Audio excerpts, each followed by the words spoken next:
And we're live. It's showtime. Tint Wizdom number 152. And I'm looking forward to this one, as I am all of them, but this one in particular. Just getting started a couple minutes after the hour, so we'll give it a few minutes for everybody to get in here. What's up, burner account? And then we will get the show started. It's Cash. Welcome, Cash, and Cadeau. Welcome from Canada. So here's the plan today. We have the premiere of the video from Tinter Battles. So we're going to be playing that live tonight, now. And so we're going to play Tinter Battles. It's broken up into 3 sections, like 3 segments, 3 videos. So I'm going to bring on Carlos, aka the Texas Squeegee. Then we're going to play one of the videos. Then we'll talk. Then we'll play another video. Then we'll talk. Then we'll play another video. Then we'll talk again. Then we're going to make some announcements and talk. And then that'll conclude the evening's Tint Wizdom. The only variable is if in between the 20 minutes, should we ever pause and talk? Or let the 20-minute clip, like the first clip, it's each about 20 minutes. Do you want talking in between that 20 minutes and pausing, or do you want peace and playthrough and talking only in between the videos? That's something for the comments. I didn't even want to discuss it with Carlos. I figured the comments could figure it out, and I'm good either way. So with that said, I think it's time to get this started so we can relive the Tinter Battles experience. George, do whatever you want, bro. Want to do whatever you want, bro. Great show, by the way. The Dark Truth just ended. All right, so we are going to bring on the Texas Squeegee in true Texas Squeegee fashion. Okay, I'm going to actually maybe even get out of this clip because let's see what happens. I'm not sure exactly what's going to happen here. But I introduce the Texas Squeegee.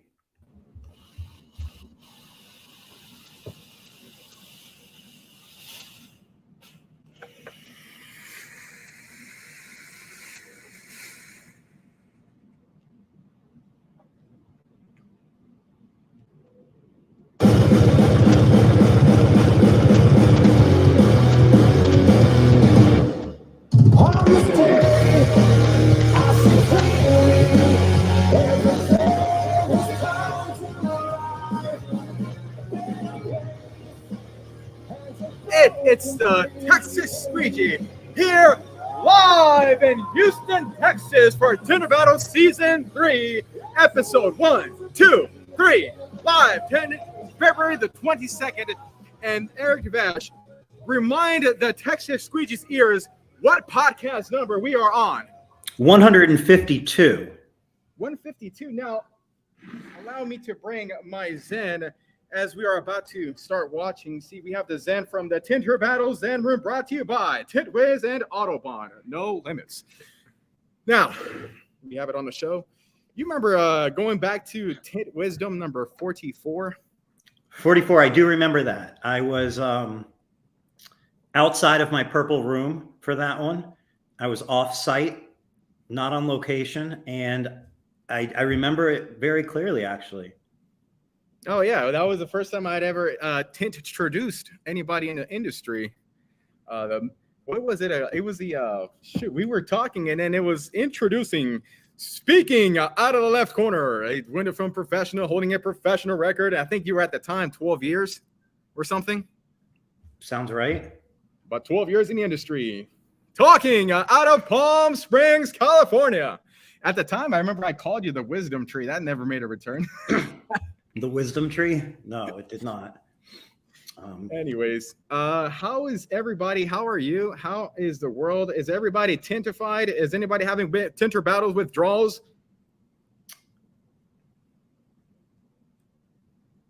Well, I can only speak for myself. I feel like, you know, getting a taste of the videos today, because I had to upload them, and then the link to the photography, definitely just makes you wish it could, you could just replay it. You could go do it again. But this is, I think, the next best option, since there might not be a way to relive the experience again in person. I think this is a pretty great alternative. For anybody that took a VR headset, my experience a little bit of a tint enhancement into the Tinter Battles season premiere. But no, Tint Entertainment Network's been working really hard to get this put together. For everyone that was there, you saw we had a ton of cameras going around. So we're talking whatever was at the event times 5 to go through content. And like probably one of the hardest things was what to make it to the final cut and what had to be cut from it. So however, hopefully everybody is entertained and enjoys the show coming up here. You haven't watched it, by the way, have you? Or did you cheat? No, I didn't cheat, but I had to upload it and just make sure that the video, I'm not taking a text message. Here's what happened. This is actually relevant to this podcast. I would never grab my phone and just start doing things. But I almost want to look, I have to congratulate Carrie, right? And this is probably not my place to do it, but she sent me this text message right now with a picture of an award that she received. And she received it for the design of the Zen Room, sponsored by Autobahn and Tint Wiz. And I just want to congratulate Carrie. I'm sure she'll be sharing it on social media, but she deserves this. And yeah, she's so yeah, I'm going to put my phone away now, but congratulations, Carrie. And I can't wait to see her post about it because I think that's a big deal. Well, I want to know what that trophy looks like too. I didn't even know she was getting a trophy, but it's very well deserved. I mean, she didn't know she was getting anything either. That's the thing. She just found out, and I'm letting the news out for her. Yeah. Well, breaking news, Tint Wizdom exclusive here live on February the 22nd in the airwaves of Tint Wizdom and the Tint Entertainment Network. No, I think Carrie did a phenomenal job. I almost wanted to experience the Tinter Battles going into the whole doors and seeing it through the lens of the artist that, seemingly visually put a lot of things together. I mean, it's her designs pretty much everywhere. So, yeah, Carrie definitely she is just incredible at bringing an idea to life. Not only that, but helping to evolve the idea and then bringing it to life, because those graphics and so on, it really, the design is, it's such a big part of the execution. So Carrie, thank you. The presentation, so right? Right. It's the presentation. It's one of the, and any brand and any company, your presentation is one of your most important things. It's oftentimes the first impression as well. So you set the tone for what the brand is about. And I think that, the feedback that we got a lot, even just during the setup of Tinter Battles, was just wow, the grandeur of the space. And it was something completely different. So yeah, so much. Carrie had a lot to do with the design and the look of everything. I mean, she's the artist. So she is. I'm wearing her. We're looking at her over here behind you. There's a lot of Carrie in this industry, different brands. Yeah, absolutely. Have you watched any of the premiere? Did you cheat? I had to make sure they were unique. I had to make sure they were unique videos. So I had to kind of see what the transitions look like, what the intro looked like, and then I put it away. I didn't watch it. I swear to you, I didn't watch it. Just had to make sure every minute was not interrupted, right? So you just had to watch the whole thing before. Yeah, no, I swear to you, I didn't interrupt it. But I did want to just make sure that the videos were, I didn't want to find out live that there's 2 of 1 and whatever. I did pose the question before you came on here. I assume we're going to play the video in silence. Maybe you and I are off screen, just full screen video. And then you and I will return after the video concludes. We'll talk and then we'll go back. There's also the possibility of interrupting the video if there's some highlight moment that is just so worth commentating. So I don't know. We'll see how it goes. Well, yeah, I feel like the way that the production is, it's probably going to be best to finish out the episode and then talk about certain moments inside. Okay. But, yeah, I'm ready. If everybody's ready in the chat, I'm ready to go. We should get the first one rolling, and Yeah, episode 1 is the shortest one. Episode 2 is the second to shortest, and episode 3 is going to be the longest one. So, okay, we'll kick back and enjoy. These are 20 minutes ish, give or take, and we will return once this is concluded. absolutely. The magic of the Tinter Battles returns one more time in February the 22nd for everybody watching. Hope you enjoy the show. Squeegee that. Roll the tape. All right, let's do this. We are live!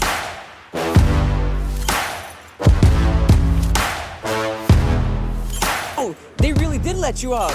Oh, man.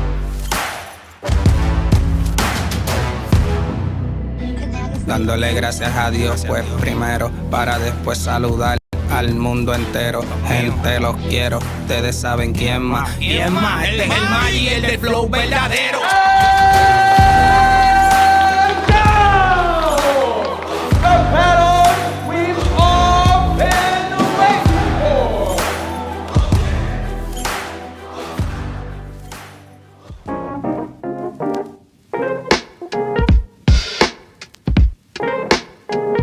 So, what do you think so far?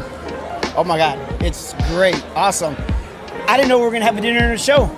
So every year, from 21 to now, it's just getting way better. So if you didn't make it this time, you better make it the next year, because it's only gonna get better. I've been to, now this is the third one.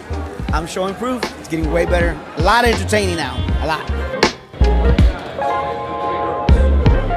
Primero, para después saludar al mundo entero. Gente, los quiero, ustedes saben quién más. ¿Quién más? Este es el Maggi, el del flow verdadero.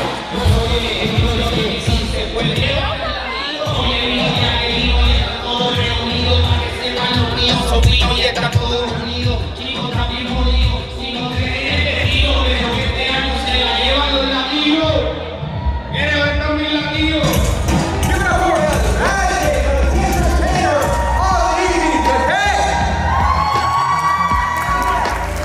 From the West Coast to the East Coast, overseas and over continents, we are live here at the Omni Resort in Mille Island,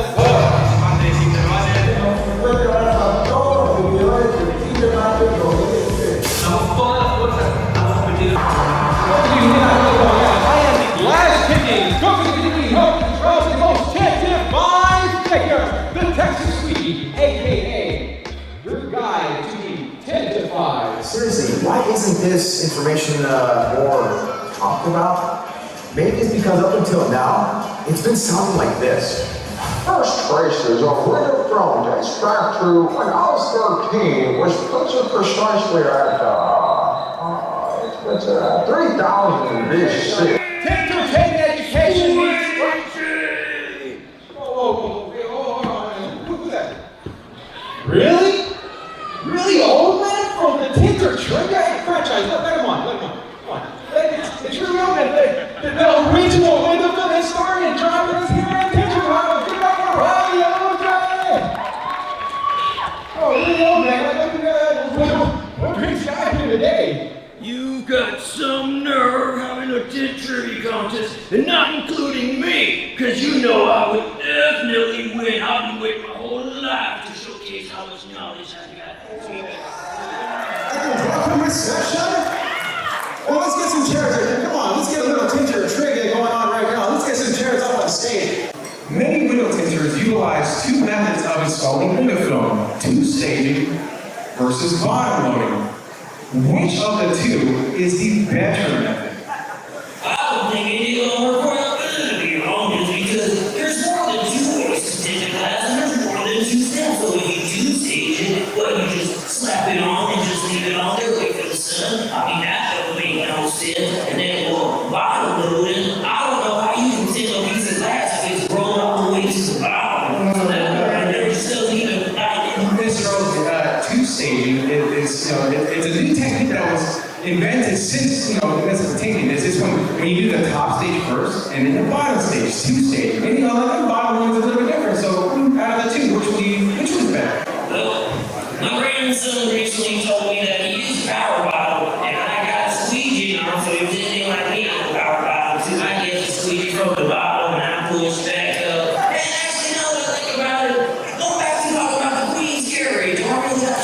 God damn it, you gotta, like, please take time. She got her privacy and I can't look too bad. Oh, hey, whoa, hey, this is sort of the last one. Now, heat shrinking. There's two styles of heat shrinking that most tinters use: heat gun versus torch. Now, for shrinking film, what's better? I don't know why you would want to shrink the film to begin with, because then you have to get a bigger projector set film, and then your movie doesn't look as crisp and clear on the big screen. So shrinking film is just completely out of You make this dog with film, you know, like window film, like tint, you know, like tint, for shrinking tint. I mean, I What's don't better? know why you would want to shrink the tent anyways. When you're going camping, you want to have the most space on the tent. Now, a tent might have a window for you to get the max. You can see it outside, but why would you want a tent?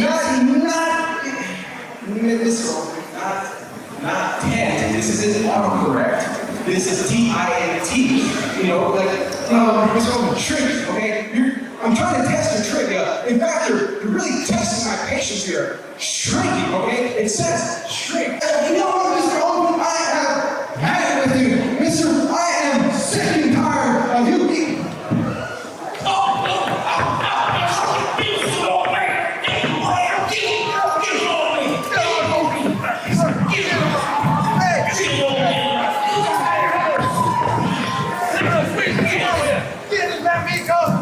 What are you doing? I am the entertainer. Mr. Oldman interrupted me. Hey! Take it back to Mr. Potato. I know what you do. People like you there. There we go. That's police brutality. If that's the guy that's running the show, then we're for a tint-defying experience. Welcome to Tinter Battles, everybody. All right, so we're here at the stage where the incident happened, where they had to escort the Texas Squeegee off for getting a little too aggressive. He got a little too hot-headed. Like I said, he needs that ceramic for his own mental clarity. But here, look, you can even check it out. His cue cards are still here. Everything's still here. The sheriff hasn't even taped off this entire section. We are the first on scene. Let's see, maybe we might be able to get some. I don't even know if we could show this. We might have to blur all this stuff because this is confidential information. You know what? I've tainted it already. I've put my fingerprints. Let's get out of here, man. Let's get out of here. About here. What's going on? How you doing? So what do you think so far? It got a little rough with Texas Squeegee, and I had to arrest him and take him out. But everything is under control. And like I say, this is the first day, but it's been a success, and we're just thankful. So what happened? Where'd you end up taking him? Where is he at right now? The Texas Squeegee, he's actually taking a break. He's in timeout. Well, Texas Squeegee sometimes gets a little hot-headed. I think we should tint him so he can keep himself cool-headed. But thank you very much, brother. Thank you for keeping it safe and doing what you do best. Thank you. All right. Well, you know, we're here reporting. We're here in beautiful Florida. We gotta represent. So we know that you were on stage. You had to hold back Riley Oldsman. Yeah. Did you think he was a threat at all? I think, look, in this day and age, anybody can be a threat. Carrying a gun, carrying a shiv, something like that, right? Had to keep my eye on that kind of thing. Because I was just playing bodyguard tonight, right? Not getting hit with chairs, not slammed through tables or anything, not getting this pretty face any more scarred up than it already is, and just stand there and look tough, right? Easy job for me. Hey, well, that Riley Oldsman might be an old man, but he could have been a very dangerous threat. So with you on point, he definitely was not able to do anything. Although the real threat to the Squeegee was himself, because he was the one that blew up and assaulted Riley Oldsman. So how was it holding back the Squeegee? He looked like he put up a good fight. Yeah, he sure was. Again, you know, if I grab you like this today, I'm probably going to get sued somehow. That's what I was worried about with Tinter up there. He was going to get himself into trouble, right? Oh, man. Well, he did place hands on Riley Oldsman, so I think all bets are off. We had to make sure everybody was safe. So what do you think happened to him? Because we haven't heard from the Squeegee, so what do you think they threw him in, man? Well, after I got to the back with him, the Tinter's sheriff took him away, so he's on his own at that point. I'm not going to jail for anybody, right? Well, ain't that right? So hopefully we can get him bailed out, and maybe we can get him some anger management lessons, or perhaps, like I've said before, get him a little tinted so he can cool off with that ceramic tint. Any other words? What do you think of the event so far now that it's over? Well, we know three. Look at the grandeur of this: the stage, the lights, the cars, and tomorrow more competitions. And Saturday, the incredible Tint the Windows, my favorite part. So I'm looking forward to it. All right, well, you heard it here. Everybody's having a wonderful time. The excitement is pumping, and we're ready for tomorrow. Thank you very much, Troy. Thank you, brother. Appreciate it, man. Appreciate it. Thanks for keeping us safe. Let's see. Are we rolling? Let's see. Maybe I could get myself some free swag. Now, I used to tint back in my day. I don't know more, but I might still be able to snag me a free one. Let's see. All right, so what do we got going on here? So we got the merch. Ooh, tell us a little bit about what we got at the merch table. I heard all the free goodies were giving away. Oh yeah, free goodies. We got a bag. Yeah, so we're at Tint Wiz. We have a dash towel here, really soft. Some chopsticks. We have some great banners over here. We have hats. Tomorrow, right? Yeah, measuring tapes, all kinds of cool things. And we'll have new things every day too. So. Now, is this for free or is this for sale? For free. For free? You want a bag? I mean, I could not say no to all the free. Oh my Lord, I am just going home fully loaded. I might have to pay for an extra luggage at this rate. And you guys said new stuff every single day. Yes. We're gonna have to check back in tomorrow because who knows what they're gonna have. They might even have a brand new car at this rate. They're just so generous.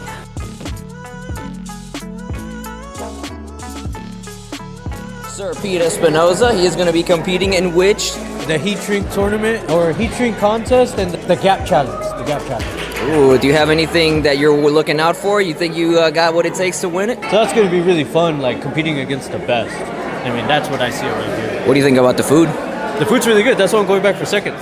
Carlos is right here. He was hiding behind us the whole time. So, Carlos, can you tell us what happened to the Texas Squeegee? Because he just got hauled away, and now we have no clue. Some people say that he's been put in Tint Wiz jail, that he got hauled away. He's doing hard labor, having to remove CRV back windows, bubbly windows, having to take off glue with no sort of ammonia or alcohol. What do you think happened? Well, you know, the Texas Squeegee got sentenced to a tintervention, and he must do a squeegee spray 100 times in memory of Sean Roach. But, you know, Tint Wiz, has been rumored that Tint Wiz is coming out and he's going to be paying the Tint Wiz bail to get the Texas Squeegee back on the show. So we'll see tomorrow if he's going to be showing up for the event tomorrow. So.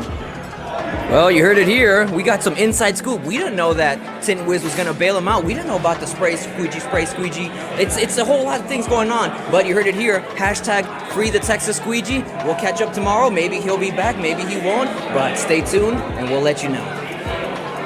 Free the Texas Squeegee. Free Texas Squeegee. Free the Texas Squeegee.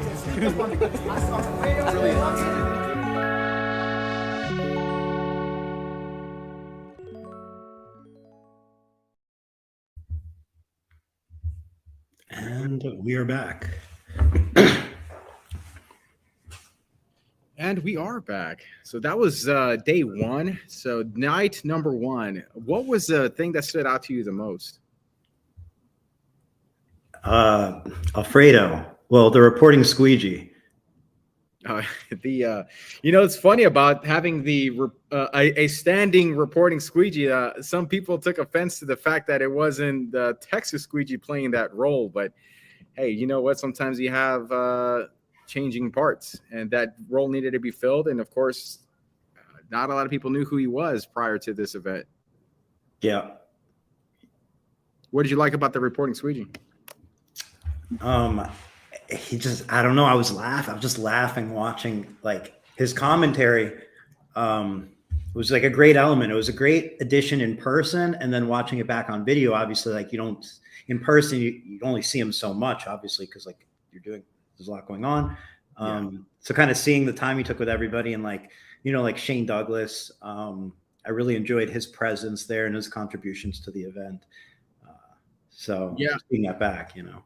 Yeah, Shane Douglas, for those who were not familiar with who he is, he's a WWE wrestling legend. He's been around for a long time. He's obviously retired now, but he is such an incredible asset to have around. Really a great contact, and he helped guide a lot of things throughout the show. So a lot of memorable moments you guys will see. But yeah, I think he absolutely did great. Yeah, that first night was pretty memorable. I enjoyed doing the skit, and I wish the audio was a little bit better, but The skit was pretty funny for those who didn't understand it. Like the skit is giving some backstory to what it was. Riley Oldsman was this character that, you know, I came up with to, you know, represent the, I don't know, just I guess you would call it some of the hard to change things. And so obviously he was to bring lightness into an evolving industry.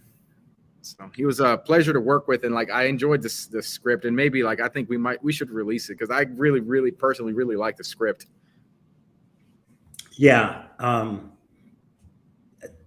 Essentially watching that back just took me back to that first night, and like, you know, I know exactly where I was when like that skit started, and we we're kind of like, I was kind of observing the badges being handed out and like seeing everybody coming in, and then the skit starting, and I mean, yeah, that was the kickoff to the whole. Yeah, that was the Magic had, obviously he had his skit, his part in the beginning when he was doing a couple of, he was performing his song that he composed for the event.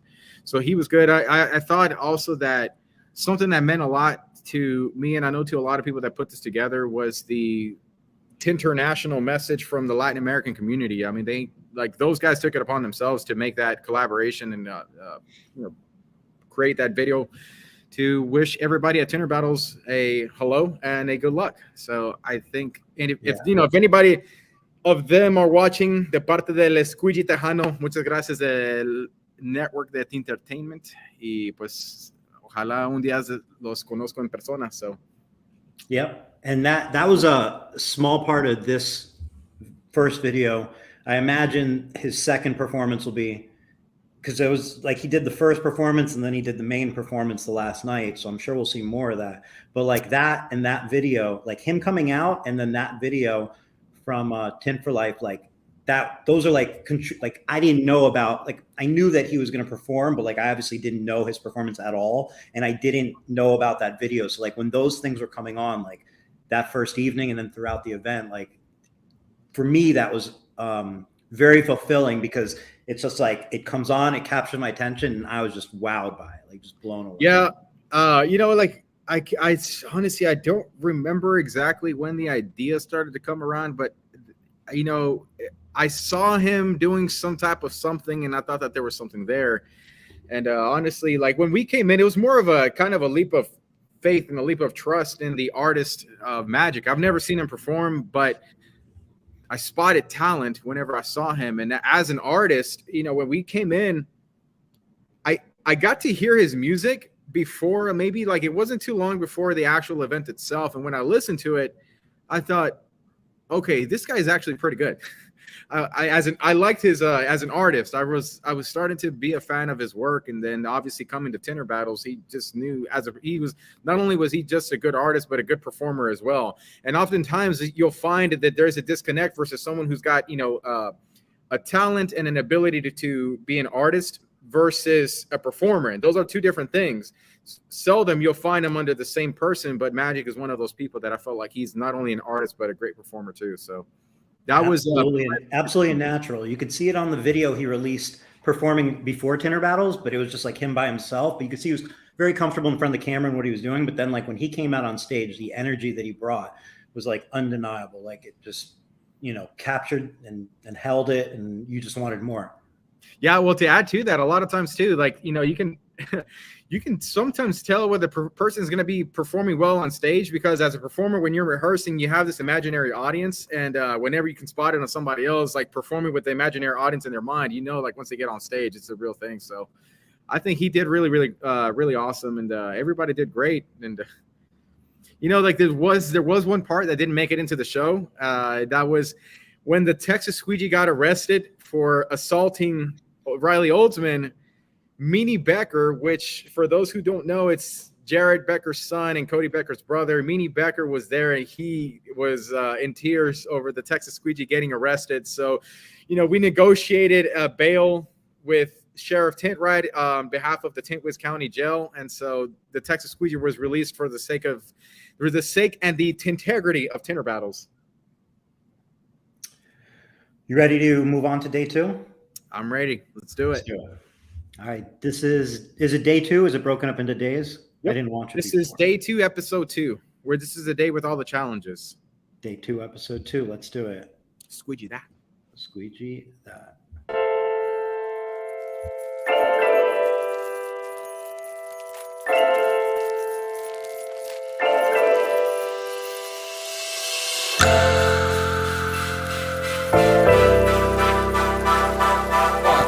I think this is awesome, and I love tinting because I was tinting since I was 9.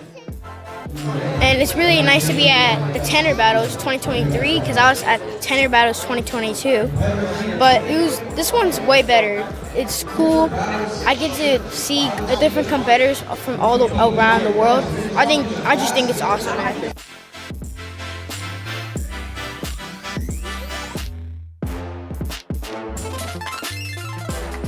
How to shrink out a back window properly, the entire setup of it, and with him it's really like get more speed, a little bit more proficiency with what he's trying to do in the craft of it all.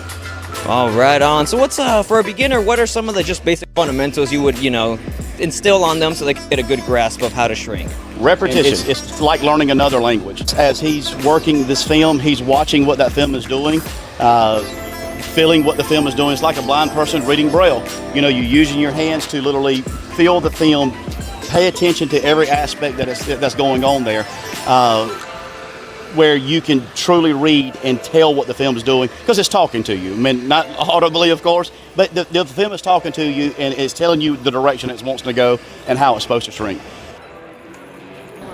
Ladies and gentlemen, welcome to the must-see Captain Inspection Challenge! We're here today.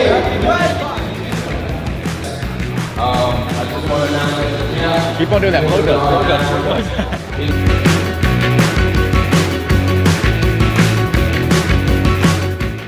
Commendable, respectable. Hey, the window tint is on. Let's just say the window tint is on. Hopefully the patterns of my squeegee, it will not fall off.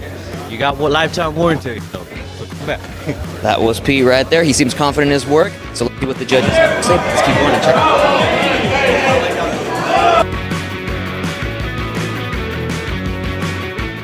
Gets it. We're just looking for the gaps. Just looking for the gaps, not creases. He's getting it. It's just gaps. Not shrinking or anything.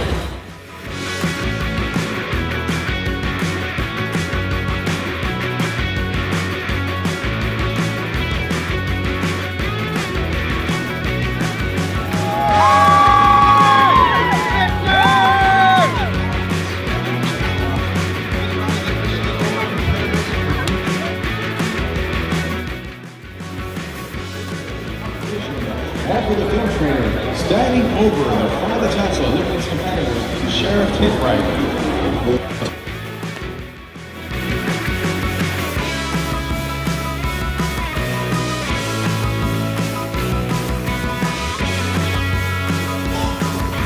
So many things you look for in a competition like this. You're just looking for individuality. You're looking for something that would come across in your shop from a day-to-day when these guys go to, hit it, run tomorrow at the countdown.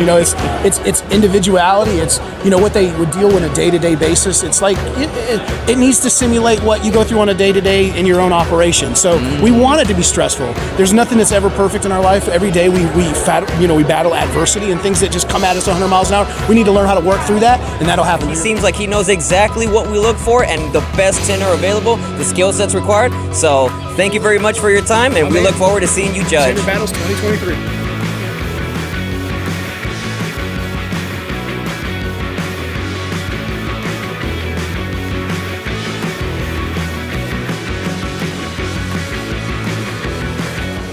And now, announcing the top 3 finalists of the Gap Inspection Challenge of 2023.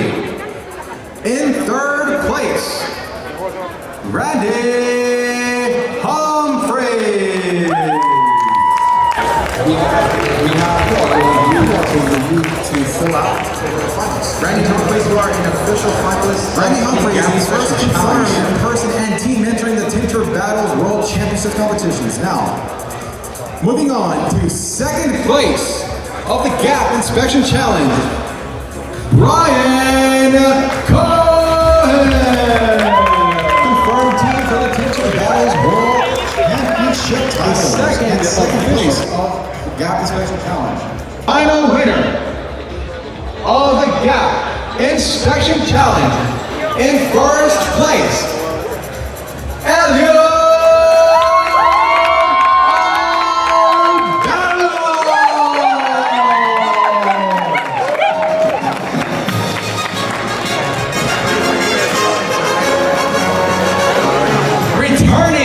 From Tinter Battles 2022, Elliot Arbello is a final third team confirmed for the World Championships competitions against Chuck Cochran and Jimmy Nance. Is everybody ready to start the Tinter Trivia Battles?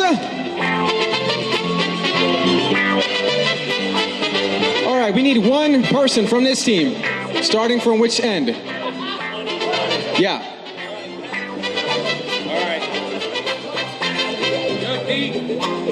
We got up first, we have Patrick Franco of Window Film Pros. We have Pete Espinoza of Texas Tint Masters.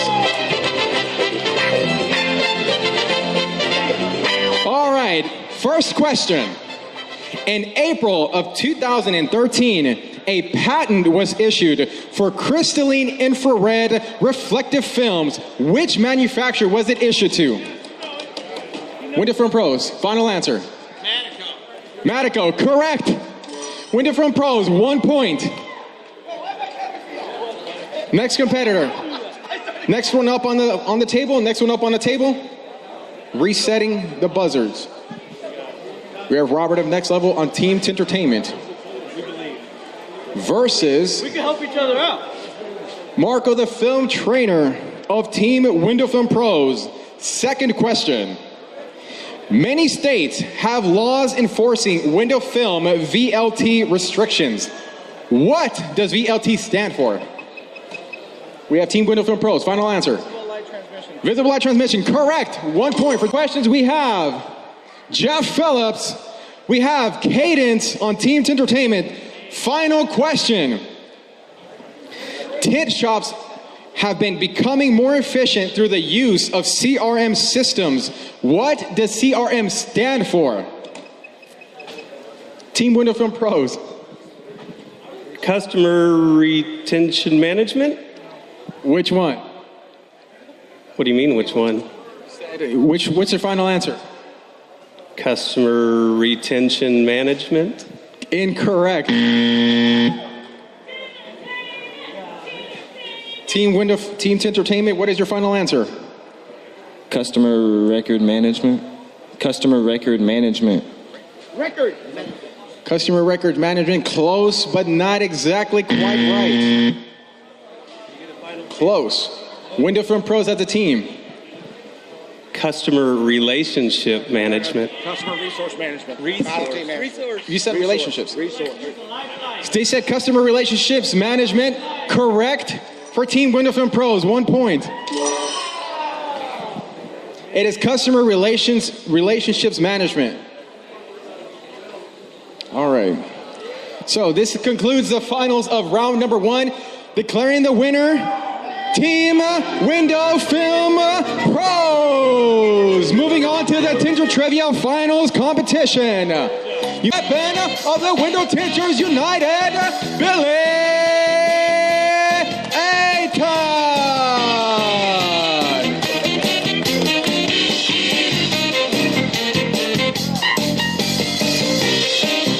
All right, now we're getting the show on the road. We have Team Window Tinters United, Team Tint Wiz Community. We need one person from each team up on the table.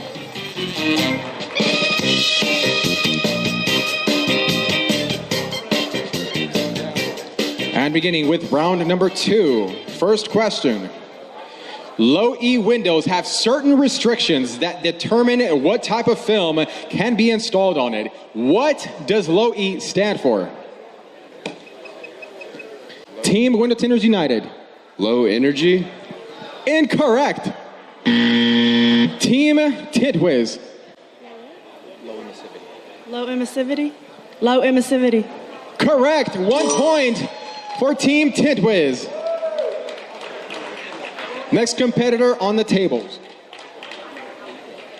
We have Billy freaking Murray against Manny from EPD Energy Products Distribution, the master distributor of 3M. Next question. Security films is made in 4 mil, 8 mil, 12 mil, and etc. What unit of measurement does a mil refer to? We have Manny from EPD. Final answer. A fraction of an inch, 0.001 inches. Answer is correct. Team Tint Wiz Community, 1 point.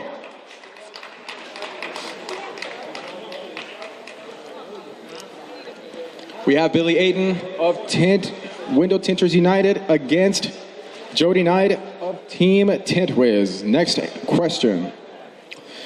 Ultraviolet rays are commonly classified as UVA, UVB, UVC. Of those three, which is the one that causes sunburn? Team Tint Wiz. B. Correct. Team Tint Wiz, 1 point. Next question. In security film installations, what is a glazing product that is commonly used as an attachment system? Team Window Film Pros. Dow 995. Dow 995 is correct. 1 point, Team Window Film Pros. All right, next question. Paint protection films is a popular product designed to protect surfaces from wear and minor impacts. Which company filed the first patent for PPF? Team Tint Wiz Community. 3M. 3M is correct. 1 point, Team Tint Wiz Community. Last question. Window films are marketed as blocking over 99% of UV rays. How much of the actual UV rays that the sun emits make it past the ozone layer? Ozone layer. 95. 95.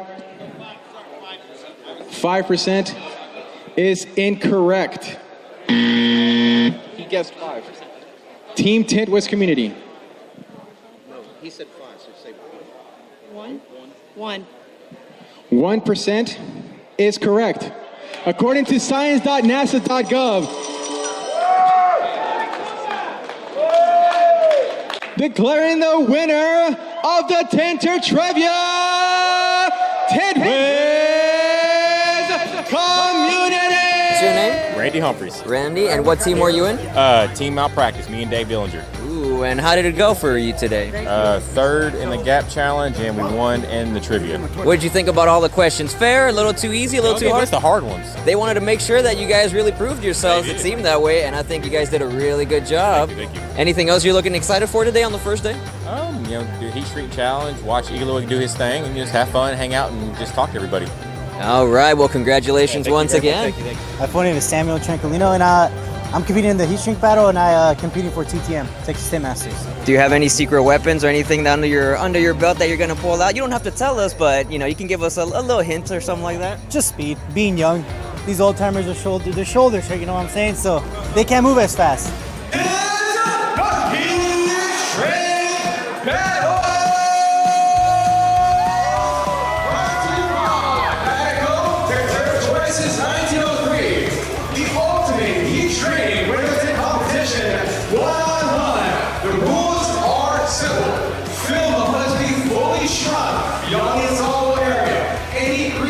Any burns within the installer area will result in a disqualification.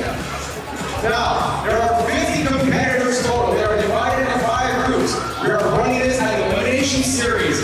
Winner stays to defend until victory of that group. Loser is eliminated.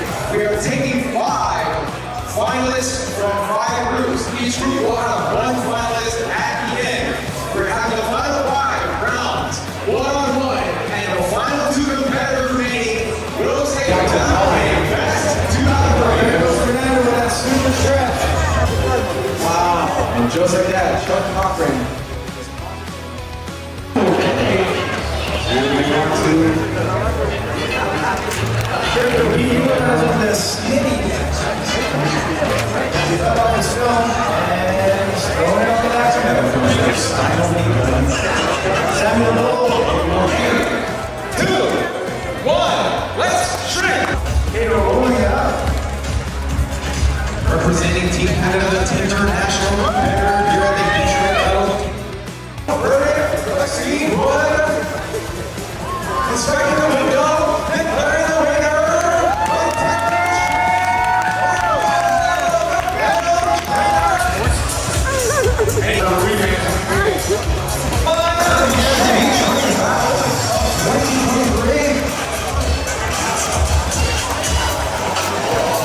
Live streaming all over the world. Taking the Heat Shrink Battles.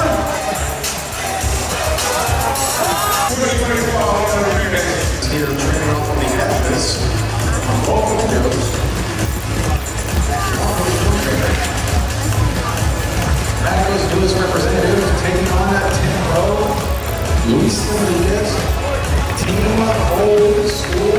Because they wins the official Heat Shrink Battle. Eric wants to defeat Luis to stay in this battle in 3, 2, 1, shrink!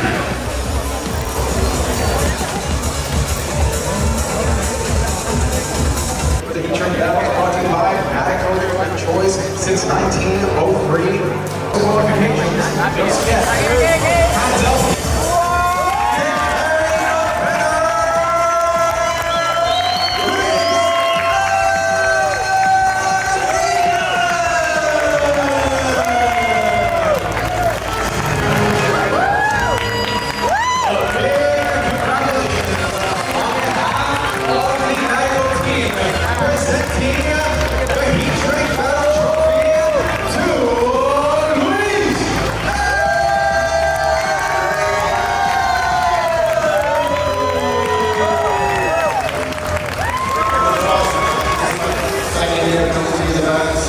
So much, and I appreciate everybody and I appreciate the support, man.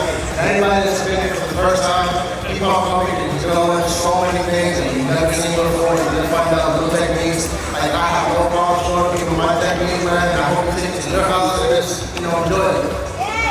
Now, you were one of the ones who taught me the stretch technique. We've never seen this before in a Heat Shrink Battle. Where did you pick this up from? Oh, we have to give this to the guy.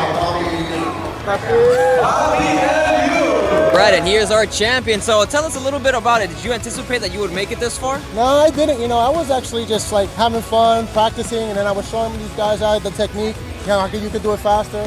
And that was really it. I was just doing what I do every day. That's the best way to go about it. When you're just that good at it, you just kind of get in your Zen mode, you just go in it and you do it well. You really put one hell of a good fight and you came out on top, my brother. Man, that was the last person to come in too. That was the craziest thing. This window won the competition. It is ready to be put on. This is so well done that you would just have to put it on once, squeegee it out, done. No extra work. Beautiful, beautiful work from our champion.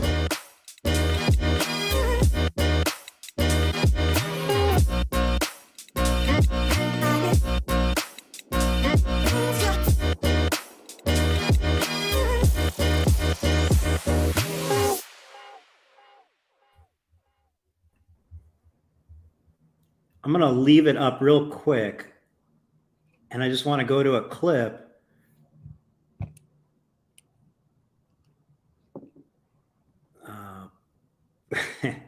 Maybe I won't be able to go to the clip. All right, I take that back. All right, forget it. Let's just get out of here.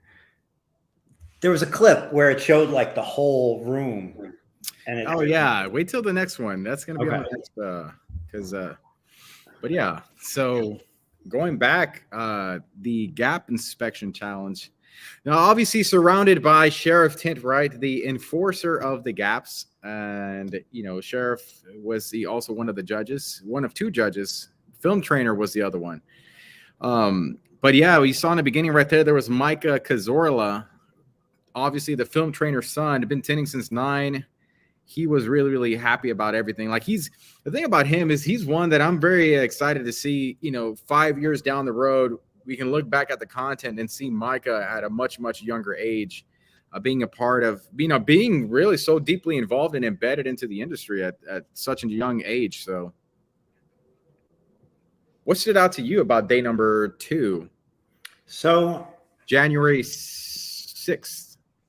Yeah. So one of the things that, I wanted to see happen at the event, and then it did, and that's my answer to your question, is that day that we just showed, really throughout the entire event, but especially that day, a lot of people got to get their hands on window film, right? Like they got to either participate in the gap challenge, the heat shrink challenge, maybe both of them. There was the kind of open floor of trainers, of the League of Trainers, that really lasted throughout the entire day, whether something else was going on or not. There was just tools, there was heat guns, there was film, and there was trainers, and there was nothing stopping anybody from going on any one of the 11 cars that were there and getting their hands dirty for the sake of the term. And I like that about an event, because I think like being able to participate in different ways, whether, like you said, even if it's a kid, kids have always been part of Tinter Battles, and seeing that even extend longer. It wasn't just during a certain segment, but kids could get their hands on window film throughout the event. And I just like that hands-on participation. And that's what really stood out throughout that video clip, was how many different people we saw placing film on glass. Right. And the collaboration of everybody, regardless of brand affiliation, regardless of background, there was just this massive collaboration of people trading, techniques and tricks and secrets and stuff that, so much so to give a little backstory to the heat shrink battles. So the eventual winner was Luis Enriquez. He was down in the floor before the competition started, was down at the League of Trainers, and he wasn't technically a designated trainer, but you didn't have to be. You could, if you had something to offer, you could offer it up to anybody that was there listening or wanted to hear it. But he was teaching this technique, which is something I'd never seen before. He was going to the back of that Camry and he was pulling to the edges, and it was in the weirdest way, was pushing out fingers from the bottom of the glass. And then you just mostly had to shrink that top half of it.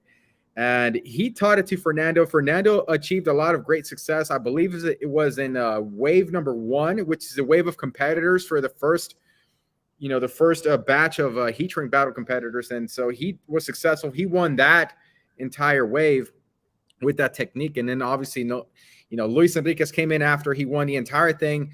And obviously, the heat shrink battles was brought to you by Matico, the clear choice since 1903. Exactly.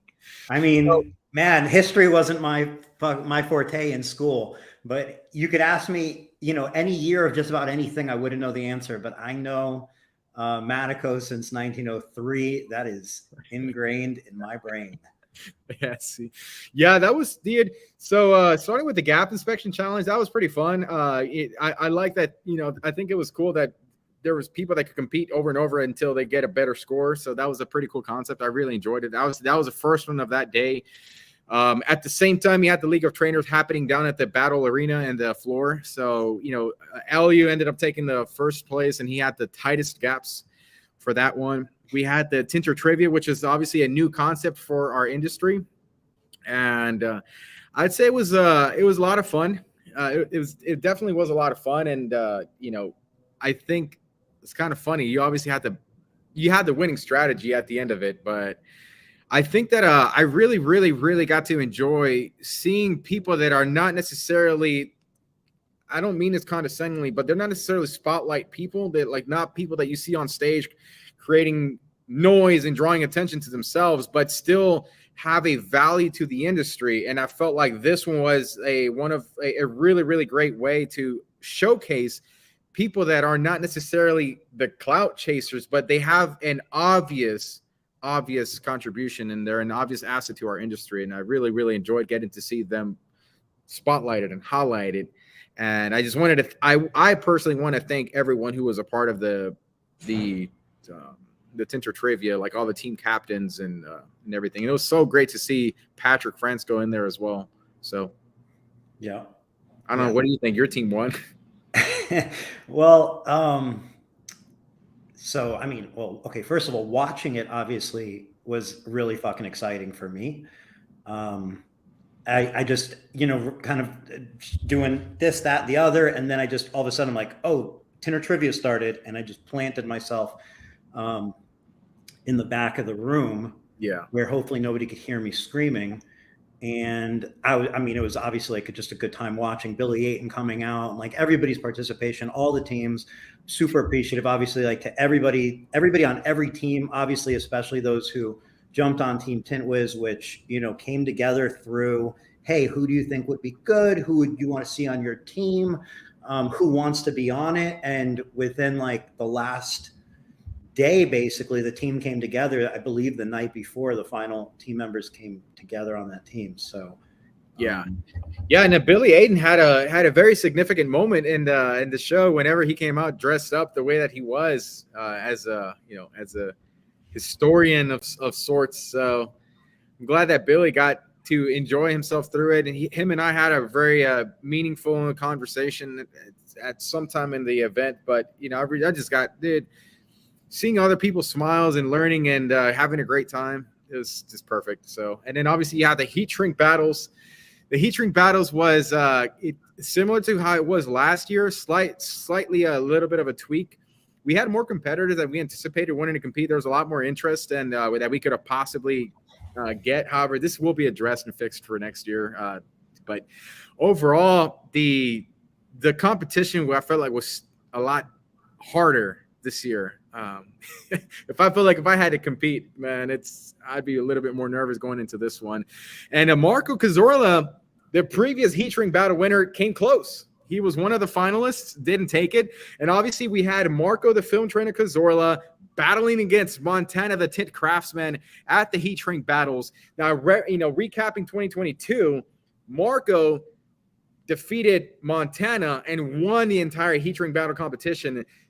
Coming back, throughout the entire year, there was this rivalry brewing.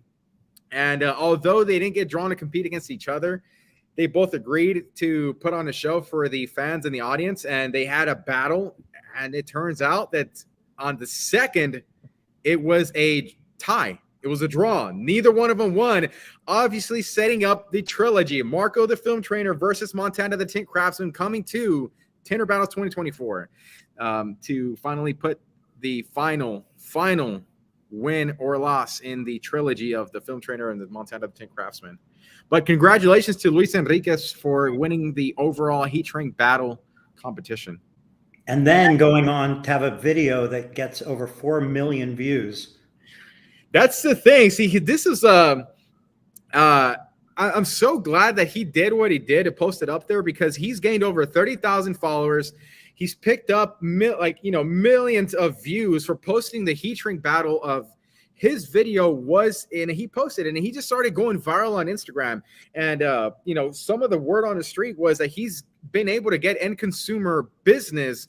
Now, he doesn't have a shop, he's a sub, so he refers them to the shops that he works at. But again, this is window tinting competition. This is a heat shrink battle competition that eventually led to end consumer awareness and end consumer business. This is the Tinter Battles / Tintertainment platform. So congratulations to Luis Enriquez for all of the winnings, his competition, his performance at Tinter Battles. Not only that, but also taking the initiative to post this online and getting the type of exposure that a world champion deserves. Much, much well deserved. That's some of the opportunity that comes from events, from anything, and it's just one of those things that nobody had in mind, but obviously is there for the possibilities. The one competitor that I was wanting to see, and I think probably one of the most highly anticipated competitors in the heat shrink battles, was Eliu Albello. Unfortunately, he wasn't drawn to compete, but Eliu, next year. Yeah, so something that I don't think we touched on for anybody who wasn't there, but these 3 competitions that took place that second day were the qualifiers for who will compete now in this third day in the Tinter Battle. So, the first, second, and third from the Gap Challenge. 2 teams came out of Tinter Trivia. Go ahead. Right. So the qualification process was something that we wanted to put forth together. The main thing is we want to respect the depth of window tinting skill, because it's not a simple skill. It takes a while to get it to master it. It takes a while to get it down, and it takes even longer to master it. So there's multiple facets of the art of window tinting. So the obvious qualification system, we wanted to do something where we challenge different parts of what made a great tinter, because it's not just slapping film on a glass. There's a difference in, like, you know, your ability to hand cut, to have consistent patterns. Like, that's an artist, you know, that's the artist in the actual window tinter that gives you that advantage. So that was one of the challenges. The other concept was the tinter trivia, which is a contest that is a window tinting contest, but it's not skills based, it's knowledge based. And obviously the spin to that is, if you win the contest, you won by making the right decisions. Will those right decisions carry themselves into selecting the team that will eventually win the competition? So we will find out after episode number 3 airs. But obviously that was number 2. Number 3 was a heat shrink battles, which was testing the heat shrink battle skills. Those, we took 5 competitors, the 5 finalists who ended up being a final to the heat shrink battles, moved on to the Tinter Battles World Champions. So there you go. Ready to roll then on the 3rd video? Let's go. All right, let's do it. 3rd and final video coming up. Here we go.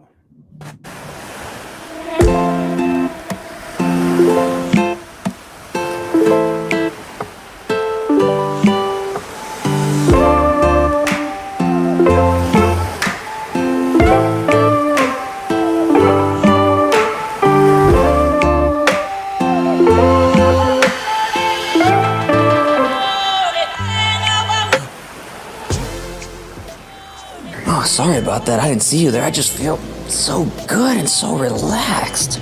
With all the happenings going on in Tinter Battles, I really needed to unwind and decompress, and I gotta tell you, they really got a soft touch. They made me feel so limber and ready. I just feel ready to take on a battle myself, you know? Thank you, Tint Wiz, for providing this amazing experience and service. Very much appreciated. I'm ready to get back in action and keep reporting. Let's keep moving, all right?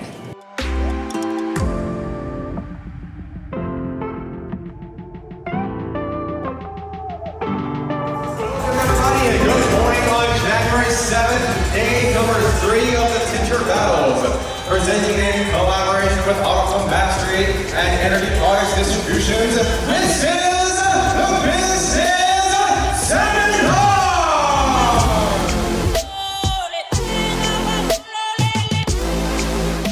Window tint is just through the roof. Number 1 aftermarket accessory that's purchased by consumers, right? And I use the mall analogy. Internally, we have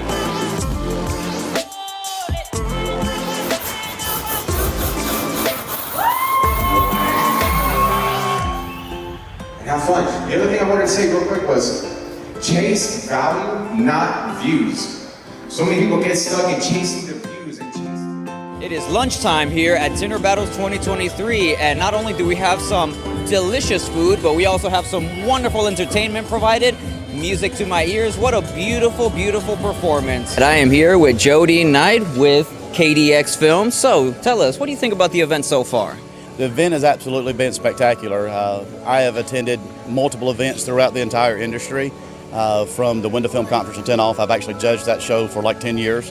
To SEMA show, this show has absolutely blown away every expectation that I could have ever set forth for it. The amount of leads that I've gathered from the show, it's unbelievable. My first night, just from the opening ceremony, staying here until about 10:30, 11 o'clock at night, people working with the product, I've gained enough leads off of that show that's probably going to quadruple the amount of money that it cost me to get here.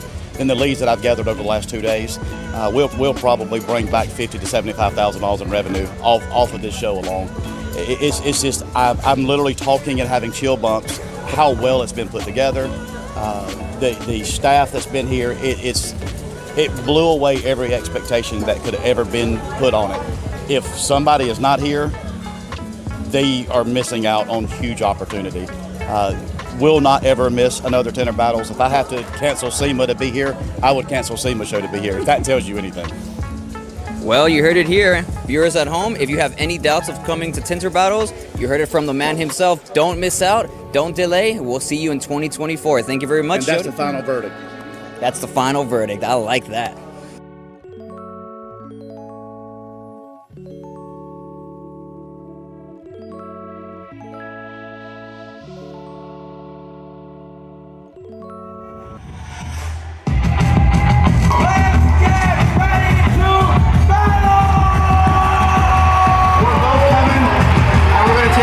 Soul. They're going to wish they didn't compete.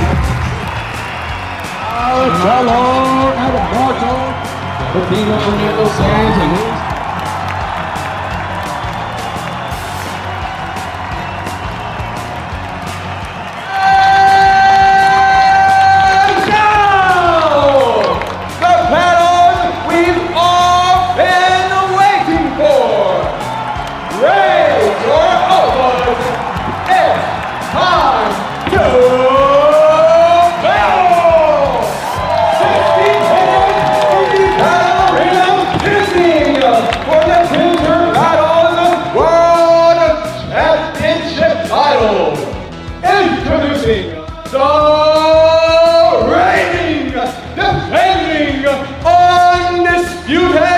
Tinter Battles champion of the world, John Jimmy the Wizdom!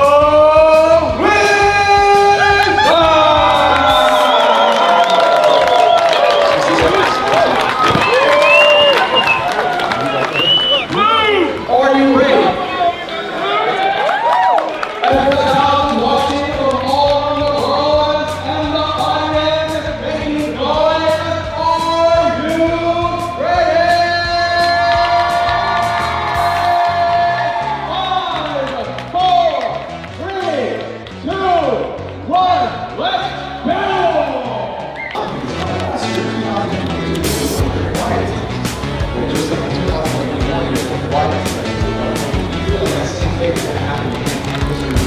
So last year, right before the competition started, I asked Vicky and Nancy, being back at Grand Stage. It's great to see the energy better, bigger and better than ever. And I'm excited to see some of the competitors here have competed in the previous 2 Tinter Battles, and some of them are brand new, so it's exciting to see how that plays out. Next one's up.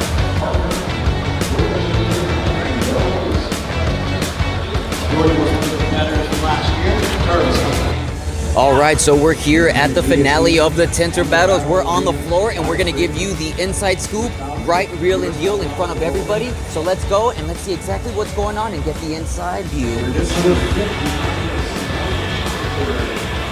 no training for this competition, and this year Look at that. Pristine, pure concentration. All right, so what do you see so far? How's it going? Oh man, I think it's going great. Like you can feel the energy inside the room. Like everybody's really, you know, the focus. I think the more concentrated they get, the more their adrenaline is getting them. And you can see some guys that I guarantee never shake when they're cutting the top edge of the window and they're shaking coming across it. And it's exactly what you expect. I mean, they're around like they're equal peers in the industry. You know, everybody in this room wants to go away with those belts. They want to be the best. So, you know, it puts extreme pressure on you. This is all about like your craft. You've spent your whole life getting good at this and you want to be the best. All right, so you can see right here, we have last year's competitors. They have their title belts right on top of their cars. I think that might be an intimidation tactics. By showcasing that they were the competitors and the champions last year, they are pretty much saying to everybody, oh, you better bring your A game. And so I don't want to get too close because we need to let them concentrate, but I can even feel a little bit of that intimidation. We're in the presence of champions, but who knows, that might change this year. Oh, it looks like we have some excited people. Let's see. Let's bring it up. Texas Squeegee here. How are you guys all doing, everybody? You guys feeling good? Yeah. Who are you here to support? Mike Powell. How do you feel about his performance so far? Oh, Mike's awesome. He's going to do a great job. Well, it's good to see people supporting. We got the fan bam here. We got good supporters. So it's not just the competitors that do it on their own skill set, but having a good support system is essential to keeping your mind clear and your hands steady. Let's keep it rolling. Who are you here to support? Mike Powell. Mike Powell. Mike Powell sure does seem to have quite a lot of supporters. I don't know, with this much people behind him, he might just take it home, but we'll have to find out. How's all feeling? Got the reporting squeegee. Who are you guys here to support?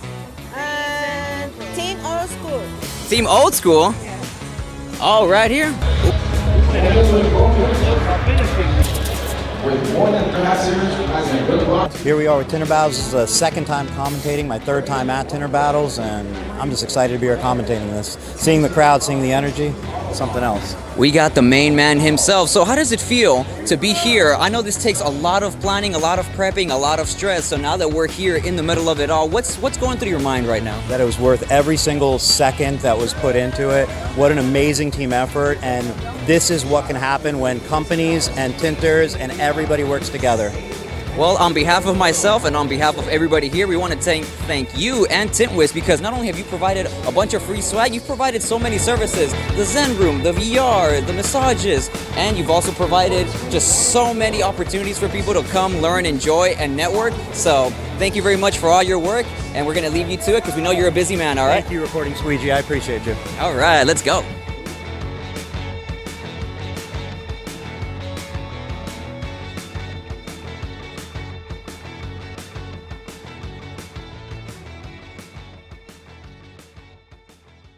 All right, we have just under 40 minutes, and a few of the teams have already started installing quite a good amount of windows, so they're making great time. If they keep up this pace, they're going to have a lot of extra time to really focus on those nitty-gritty details, and that's precisely what's going to make this competition. We need competitors that are going to be able to have near perfect tint, because if there's spec, any small spec could make or break this competition. So time is essential, not just finishing within the time, but having enough time to take care of any spec, any crease. Sometimes you might even have to redo a window if it's not up to par. So when you have extra time, it allows you to take care of all those little errors that might come up. 5 final minutes remaining in the contest. 10, 9, 8, 7, 6, 5, 4, 3, 2, 1.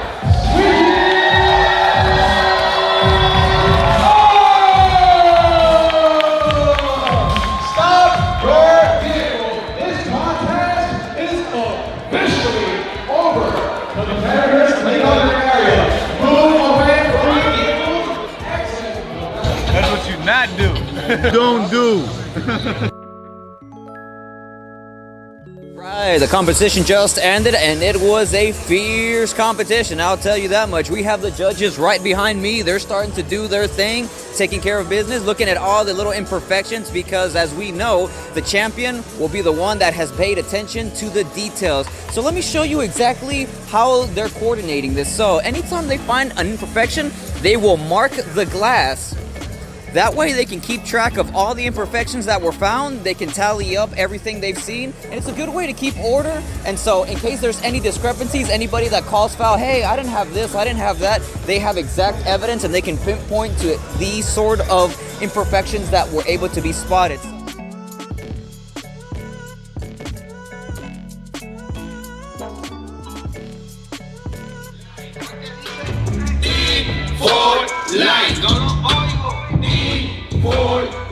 Todos mis latinos con la mano arriba, digan lo que digan. D for life, ¿cómo es que dicen?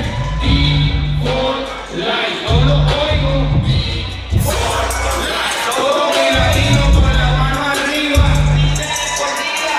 Yo ni he vuelto demasiado de violento, como siempre demostrando que los tigres y talento. Totalmente más que dejar lo que tengo y mi gato siempre se lo digo, nadie representa.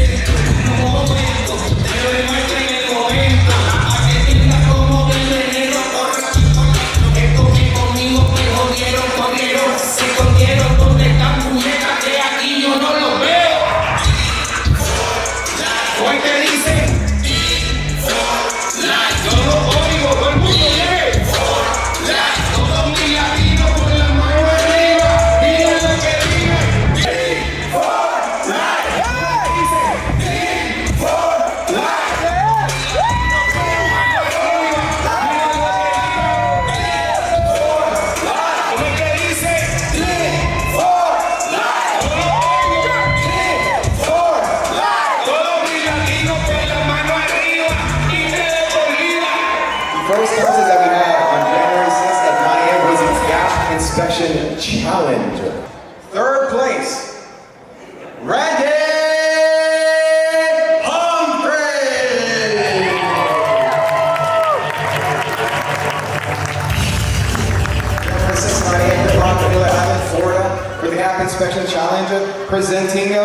the second place winner, Brian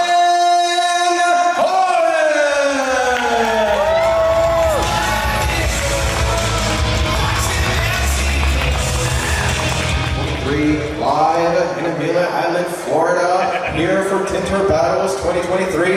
The first place, presenting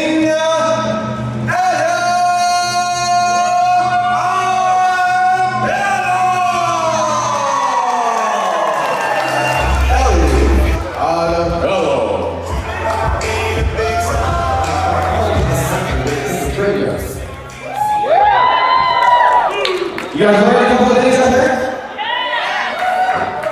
Now the Tinter Trivia hosted 4 Facebook groups, Window Pros versus Team Tintertainment, Window Tinters United versus Team Tint Wizdom. First round, Window Pros defeated Tintertainment. Second round, the Tint Wizdom community defeated Window Tinters United.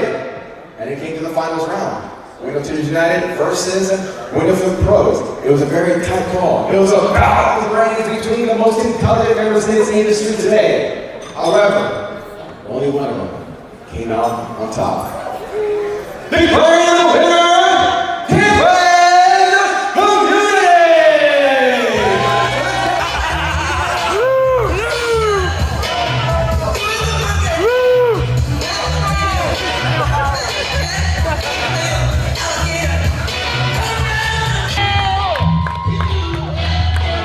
Trophy. Now, before we get to the winner, the Tinter Battles was hosted as an elimination series divided into 5 groups, also known as waves. Each wave had a competitor that he needed to eliminate every person that they encountered in those battle rounds. So starting with the first winner of the first group, let's bring up on stage Fernando.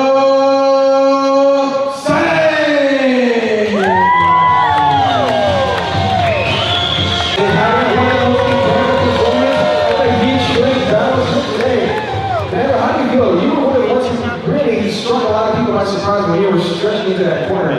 How did that come about? Yes, my body, Dominic Team Pro showed that like 15 minutes before the competition. Dominic Team Pro, he was a competitor that you competed in the Tinter Battles? No, actually, my body competed in my team. It was a team that went through and tried to win this whole team. He's tired. You said it's not going. You've defeated a lot, you've done a lot, and you've competed many times, so one of these is going to be here for you. This is going to be your ticket, your 25% prize league when you get back to you. Alright. And the next finalist of the Tinter Battles, none other than Miguel.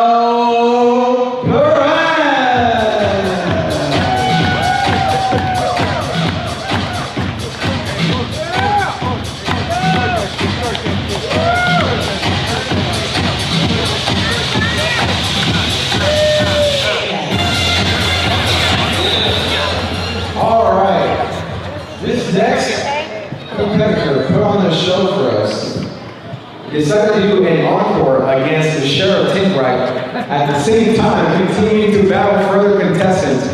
A man that beats the sun to the sunrise. In fact, the sun watches him rise. A man who was born in the Dr. Sack, congratulations, he is in heaven. Presenting none other than a former Heat Train Power Champion of 2022 and Matco's newest brand rep, Marco. Let's go, Trainer!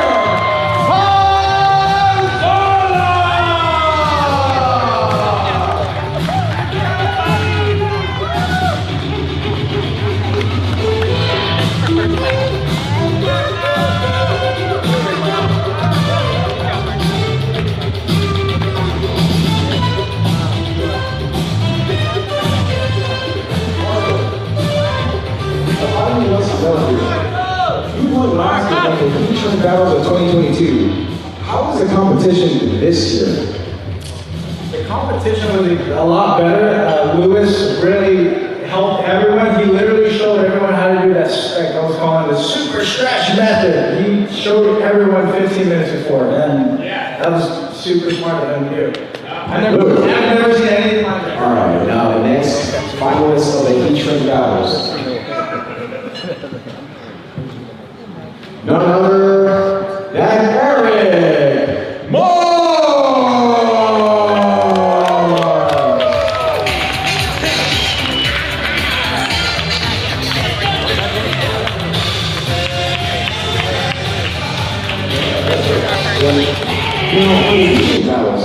Did you have any tricks up your sleeve?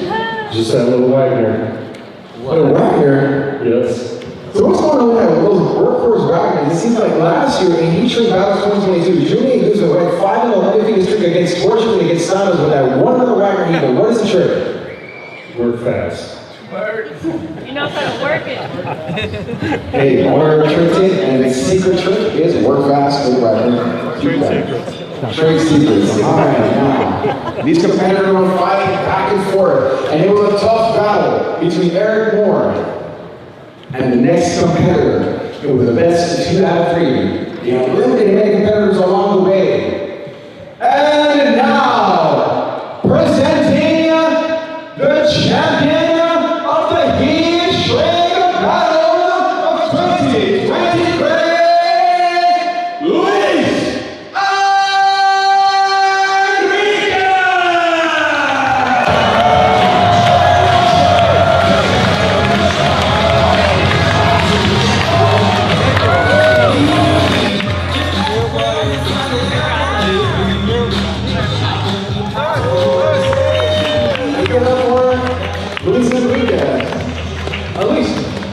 Quick little Tinter review here for everybody watching.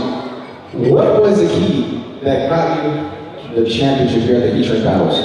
You know, honestly, I didn't even know I was going to compete because I was the last person in. I was the last person that got called.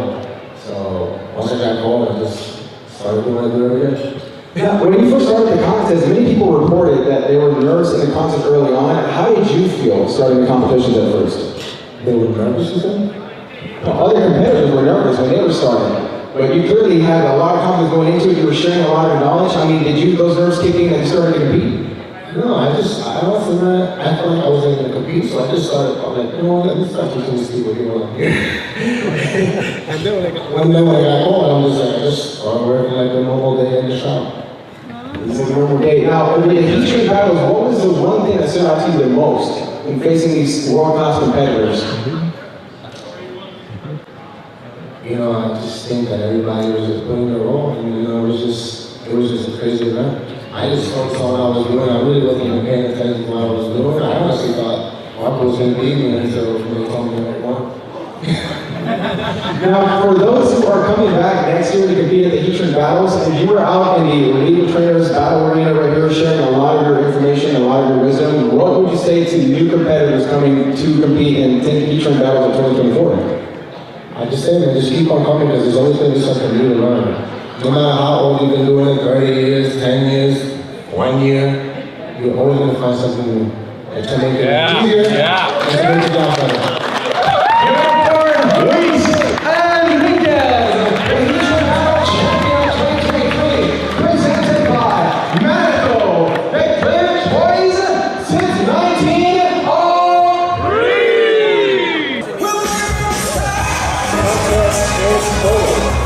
Challengers, 1 returning and defending champions, Jimmy Nance, Chuck Cochran as the Wizards. Now, for the sake of this announcement, we are announcing the top 3. So as of right now, I'm bringing on the top 3 teams in no particular order. No particular order. This is not the official line. These are just the top 3. You guys ready for the top 3? Yeah! Introducing Jimmy Nance, Chuck Cochran, the Wizards, to the stage.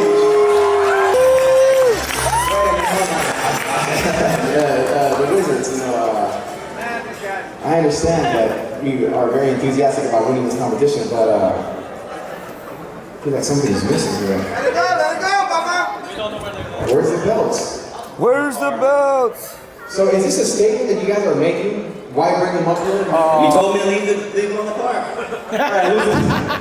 Let's get somebody bringing on those belts here. Somebody go on to the back and bring on those World Championship belts. The next finalist of the Tinter Battles champions, the team of On Score! Battle champion and the heat track battle competitor, Luis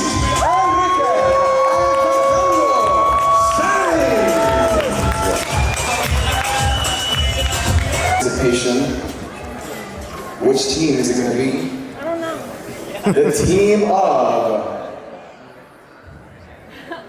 Autobahn.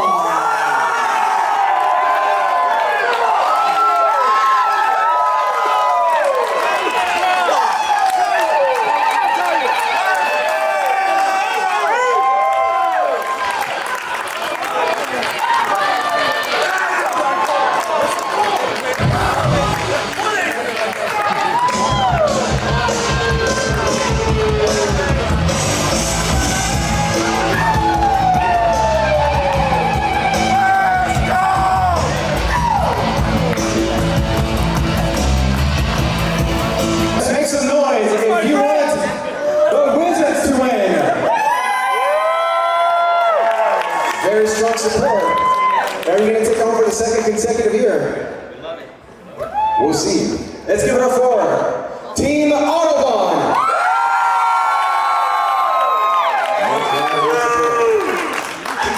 Let's make some noise for Team Old School.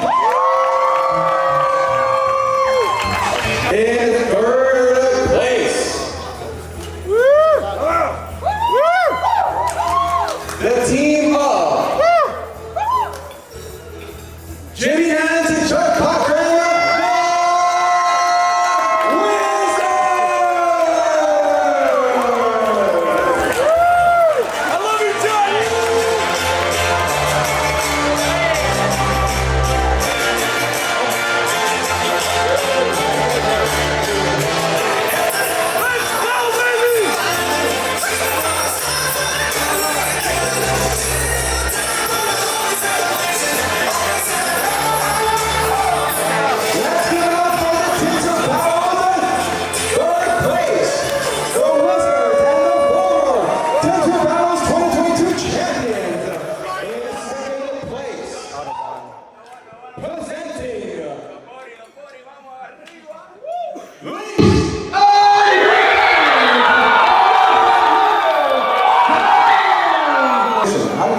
I just want to say one thing. This is going to this game for the first time. First event, didn't work out. Forced him out of it. Now on first place, huge man. Now we're in second place here. So people that don't want to come because they're too afraid, look at what happens.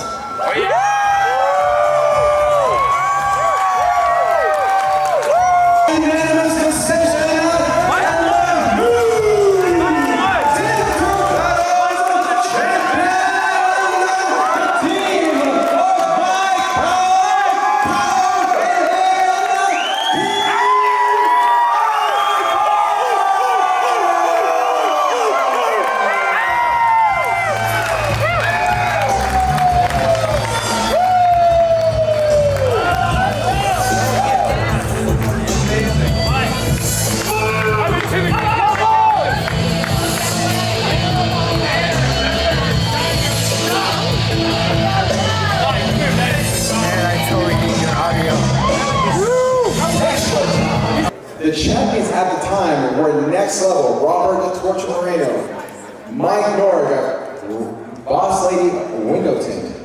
Now they started a tradition last year. This contest, every winner of each of this contest must return and defend the titles to new competitors the coming year. Last year, a crowning ceremony ritual was started by none other than Robert the Torch Moreno and a classic display of showmanship. And in continuing in tradition, let's get the current champions on the stage. I love you, Jimmy!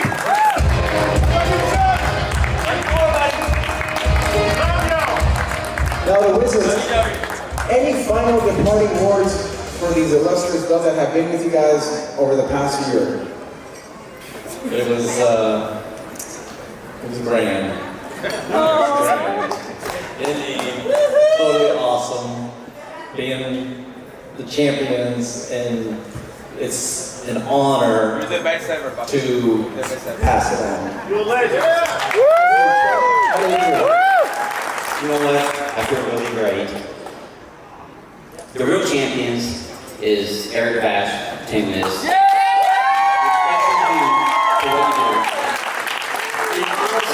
Everybody gives my family love, and I think that's amazing. And especially having treated my daughter here, I couldn't ask for a better family. And for somebody to win this, couldn't be more happy. Could not be more happy. What amazing. Classic display of showmanship. Now let's get the new winners. Team Autobahn, Mike Powell, Ty Williams, center stage.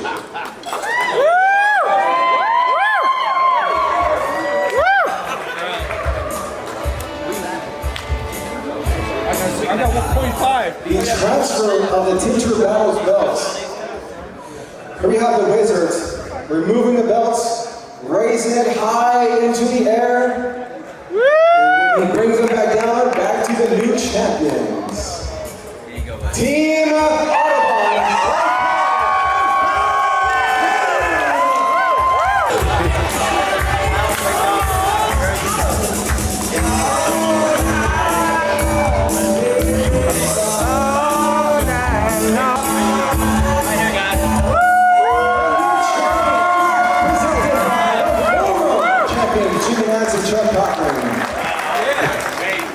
We came to this event to drink beer and have a good time. We won't even smoke we had nothing. We came in, where is that? Mr. Pretty Face. Hey look, he's the one that nominated us in. You got us in, brother. Thank you so much. Thank you to everybody, my supporters, my team. Best friend. I love everybody. Thank you. This is your first time competing at a Tinter Battles competition. How do you feel?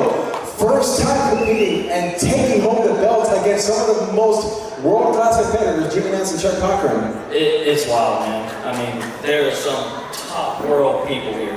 And it'll work your nerves. It'll wreck you hard. Will it not? When you got a partner with no tools, yeah.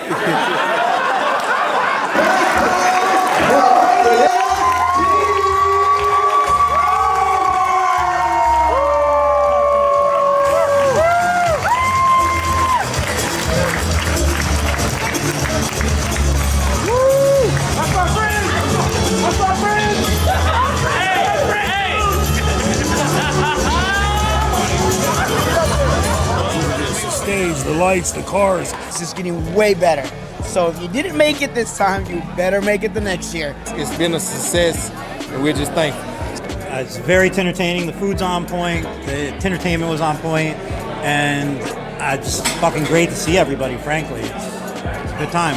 It's so exciting to be here and let everybody know that we're here to celebrate with them. All right, everybody. This is the reporting Squeegee here. It is the end of Tinter Battles 2023. It has been a wonderful tintifying experience. I've learned a lot. I have felt a lot. I have seen a lot.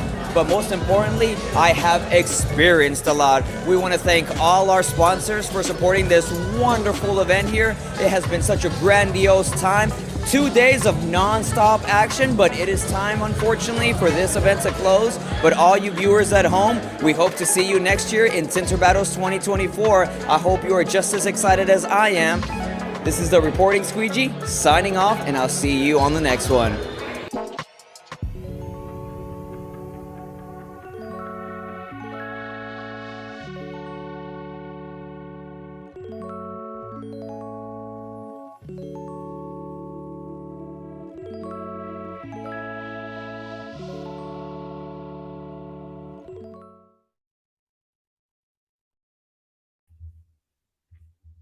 And we're back.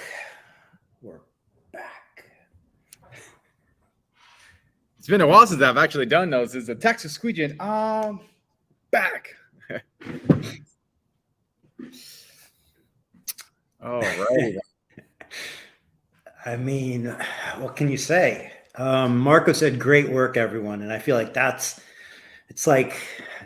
kind of the thing. Everybody came together and put this event together. That's what it is. Literally hundreds of people, because everyone who attended, everyone who supported, everyone who shared, everyone who participated, from unwrapping boxes to sharing a video to competing to whatever you did here.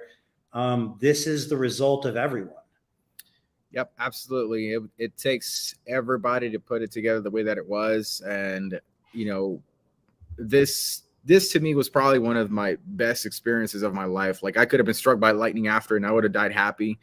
And it literally took everybody being there, not only just from the people that performed, the competitors, even just the audience, everything leading up into making the Tinter Battles happen was something that I think blew everybody's expectations away, including my own, and I know including yours as well. So, but you know, there are so many people that came together for this. This is truly like an industry coming together to put together like some, I mean, just an unforgettable experience. And I'm so glad that it was done with industry people. Like, the designer is an industry-based designer. The performer, like Magic, an industry-based performer. It's the coming together and the showcase of the talent that exists within this industry. And I don't think that there was any better way that you could truly showcase that than what happened at the Tinter Battles 2023. Yep.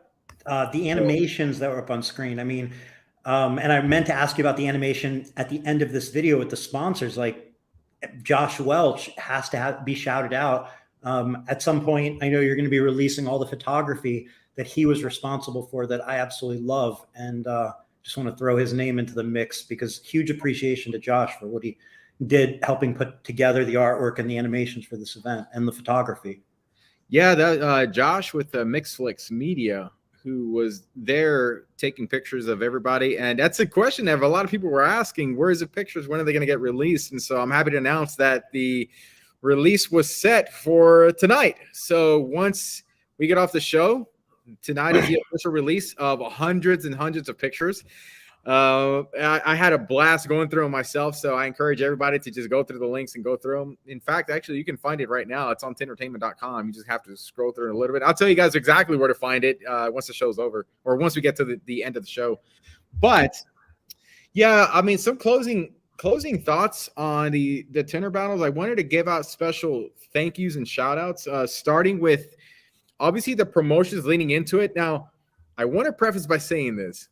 I have a decent memory. However, I'm sure I'm going to be leaving out a few people. So if I do, I'm sorry. But some people that I felt like, you know, needed some shouting out. I wanted to commend Jason Omeletsky with Tinter Tuesdays. He did every single Tuesday, was doing his part and bringing awareness and just contributing to the success of the launch of the Tinter Battles 2023.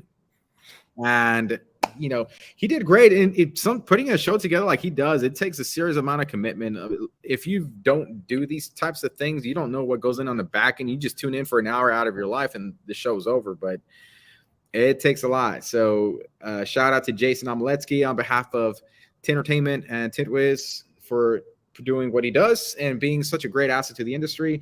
Also, shout out to Carrie, as we mentioned earlier. Carrie, the industry designer who designed most of, I think, if not just about everything, almost every type of design that you saw at the Tinter Battles was through the eyes, the vision, the brains, and the hands of Carrie from Iron Duck Designs. So huge shout out, thank you to her. I also want to give a shout out to David Carley. He was the lead judge, and even though he wasn't a focal part of any of the segments, he was a strong backbone in the production of the show on the back end of it. Much to what a lot of people didn't see, there is a lot of communication that needed to happen between production team, performers on stage, and competitors. And David Carley, along with Shane Douglas, was a huge asset and a big part of the reason why that was a success as well. I want to give a shout out to Marco Cazorla, the film trainer. He was the one that led up the League of Trainers, and he was the one in charge of assembling that team and organizing them for the Tinter Battles. So Marco the film trainer is a guy that has no bottom. It's like more you stack on him to do. He's like, give me more, give me more, give me more. There's nothing too much for Marco the film trainer Cazorla, and so he was the reason why I felt like one of the main reasons why I felt like the League of Trainers, along with assembling such a great team and everybody who was a part of that, and did what they did. So, but yeah, shout out to Marco Cazorla. Want to give a shout out to Autobahn as well. Autobahn and Tint Wiz collaborated for the Zen Room. Now, the Zen Room was such a interesting concept. What does it have to do with window tinting competition?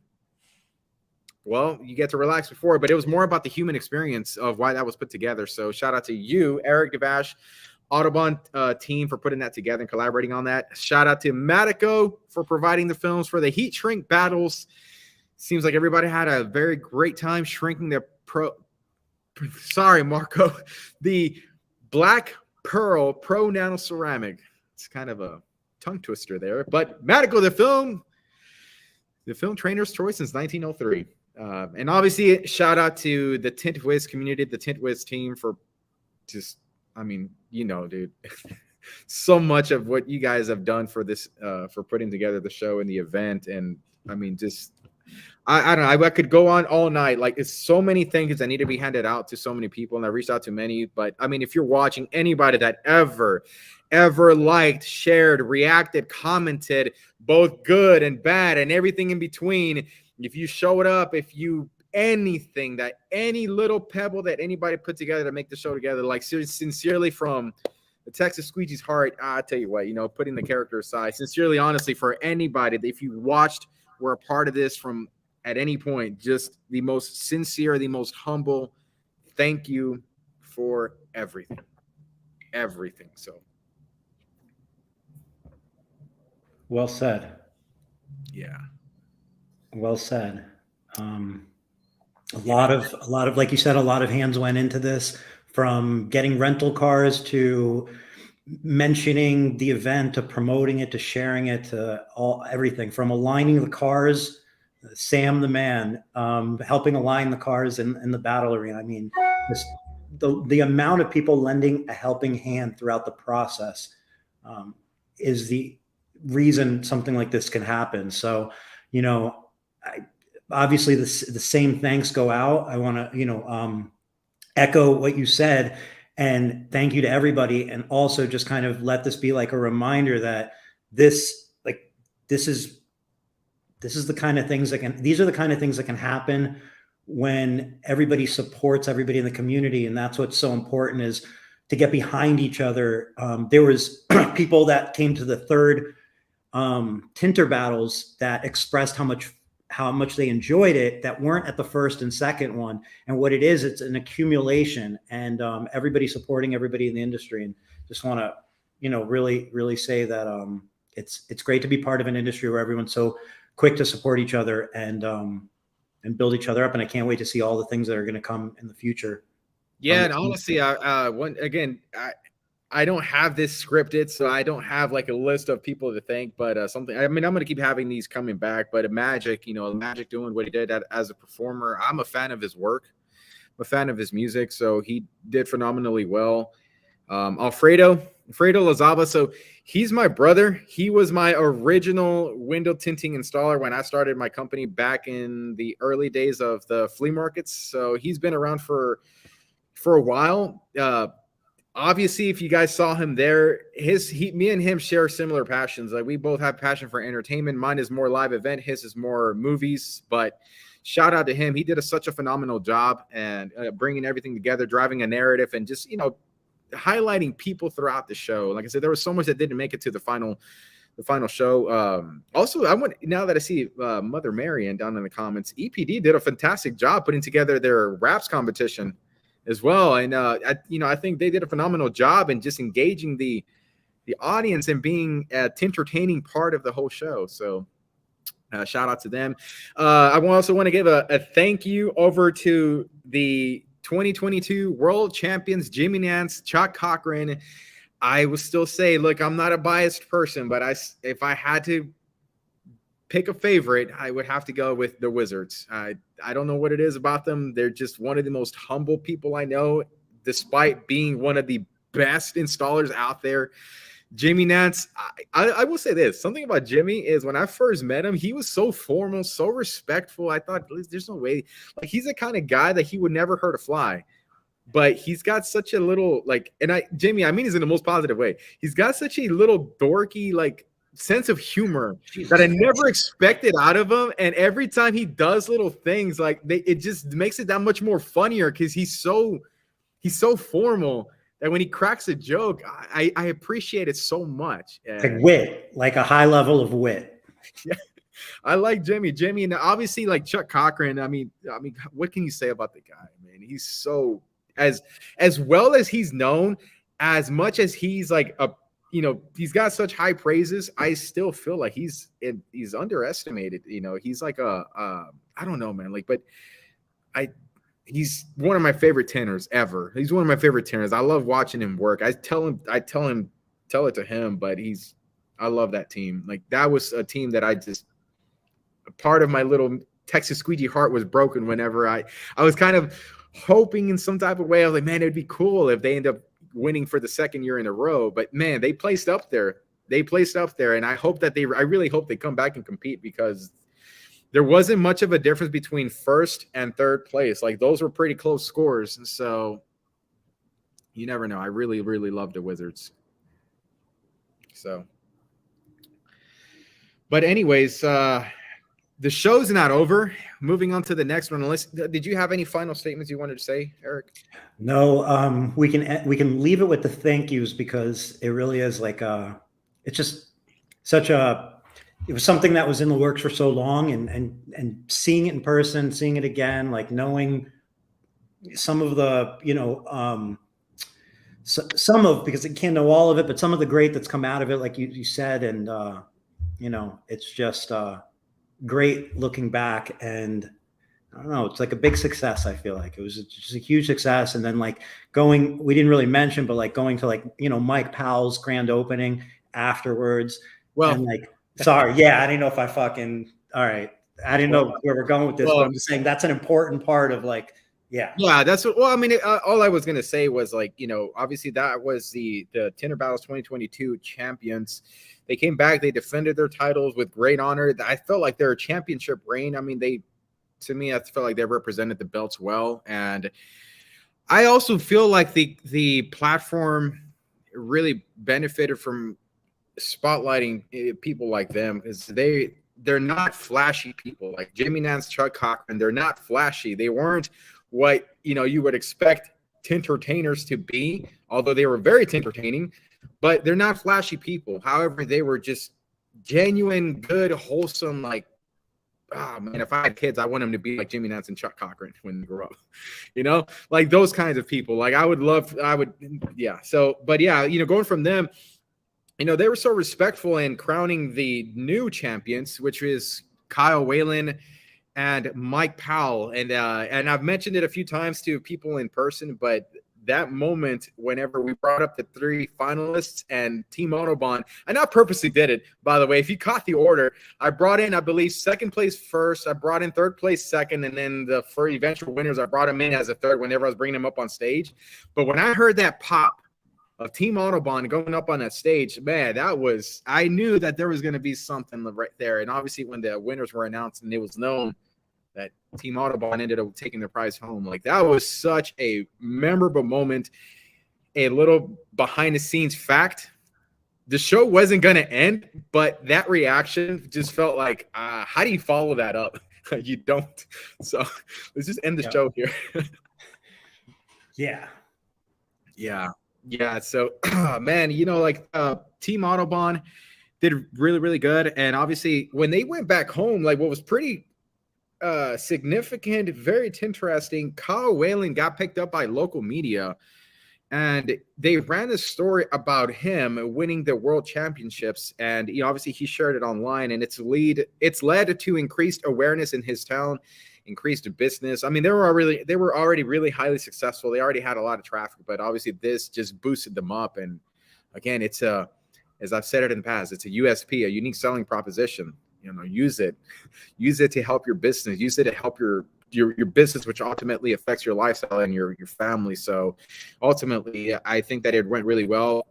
Mike Powell starting off the year with tremendous momentum. I mean, wins the World Championships, Tinter Battles, goes in there early February, does a grand opening. That grand opening was it was a big success. There was a great amount of turnout, and I mean the shop looked amazing. So had the belts proudly displayed right above it, right above the window whenever you take in your customer. So it's, I mean, yeah, just I think it was a very, very well deserved. They didn't expect coming in that they were going to compete.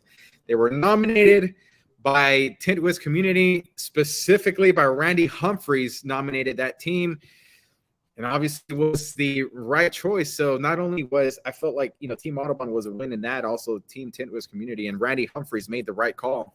Randy made the right call in selecting that team because they ended up winning the official championship. So a lot of great things. Daily Herald picked up Mike Powell in his town and covered his grand opening as well as him winning the championships. So it went really, really good. I would say it went really, really well. Any closing statements on your behalf for Tinter Battles before we move on to the next segment? Final thoughts? No, kind of, yeah, I think we're good. Cool. Yeah. So the biggest question, now we had a ton of great feedback about the event. The biggest question everybody was bombarding us with was, when is the next one? Where is the next Tinter Battles? When is it going to be? There's rumors floating around. I'm not going to give confirmation or any type of clue. However, since Tinter Battles 23 is an annual event, we already had Tinter Battles for this year. The big question was, there was people that wanted more, so we have something to show you. We have a new event coming out this fall, and we have something to show you. So without further ado, cue the video, roll the tape. Cue the video.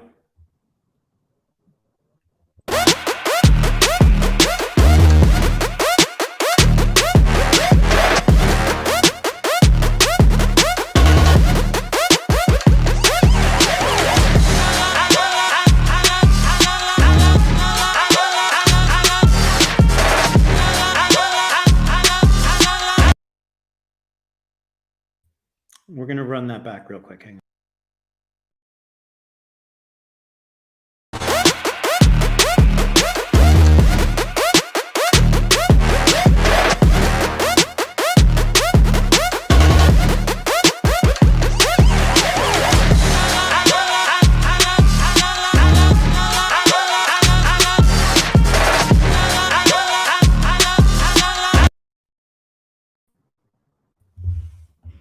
We're back.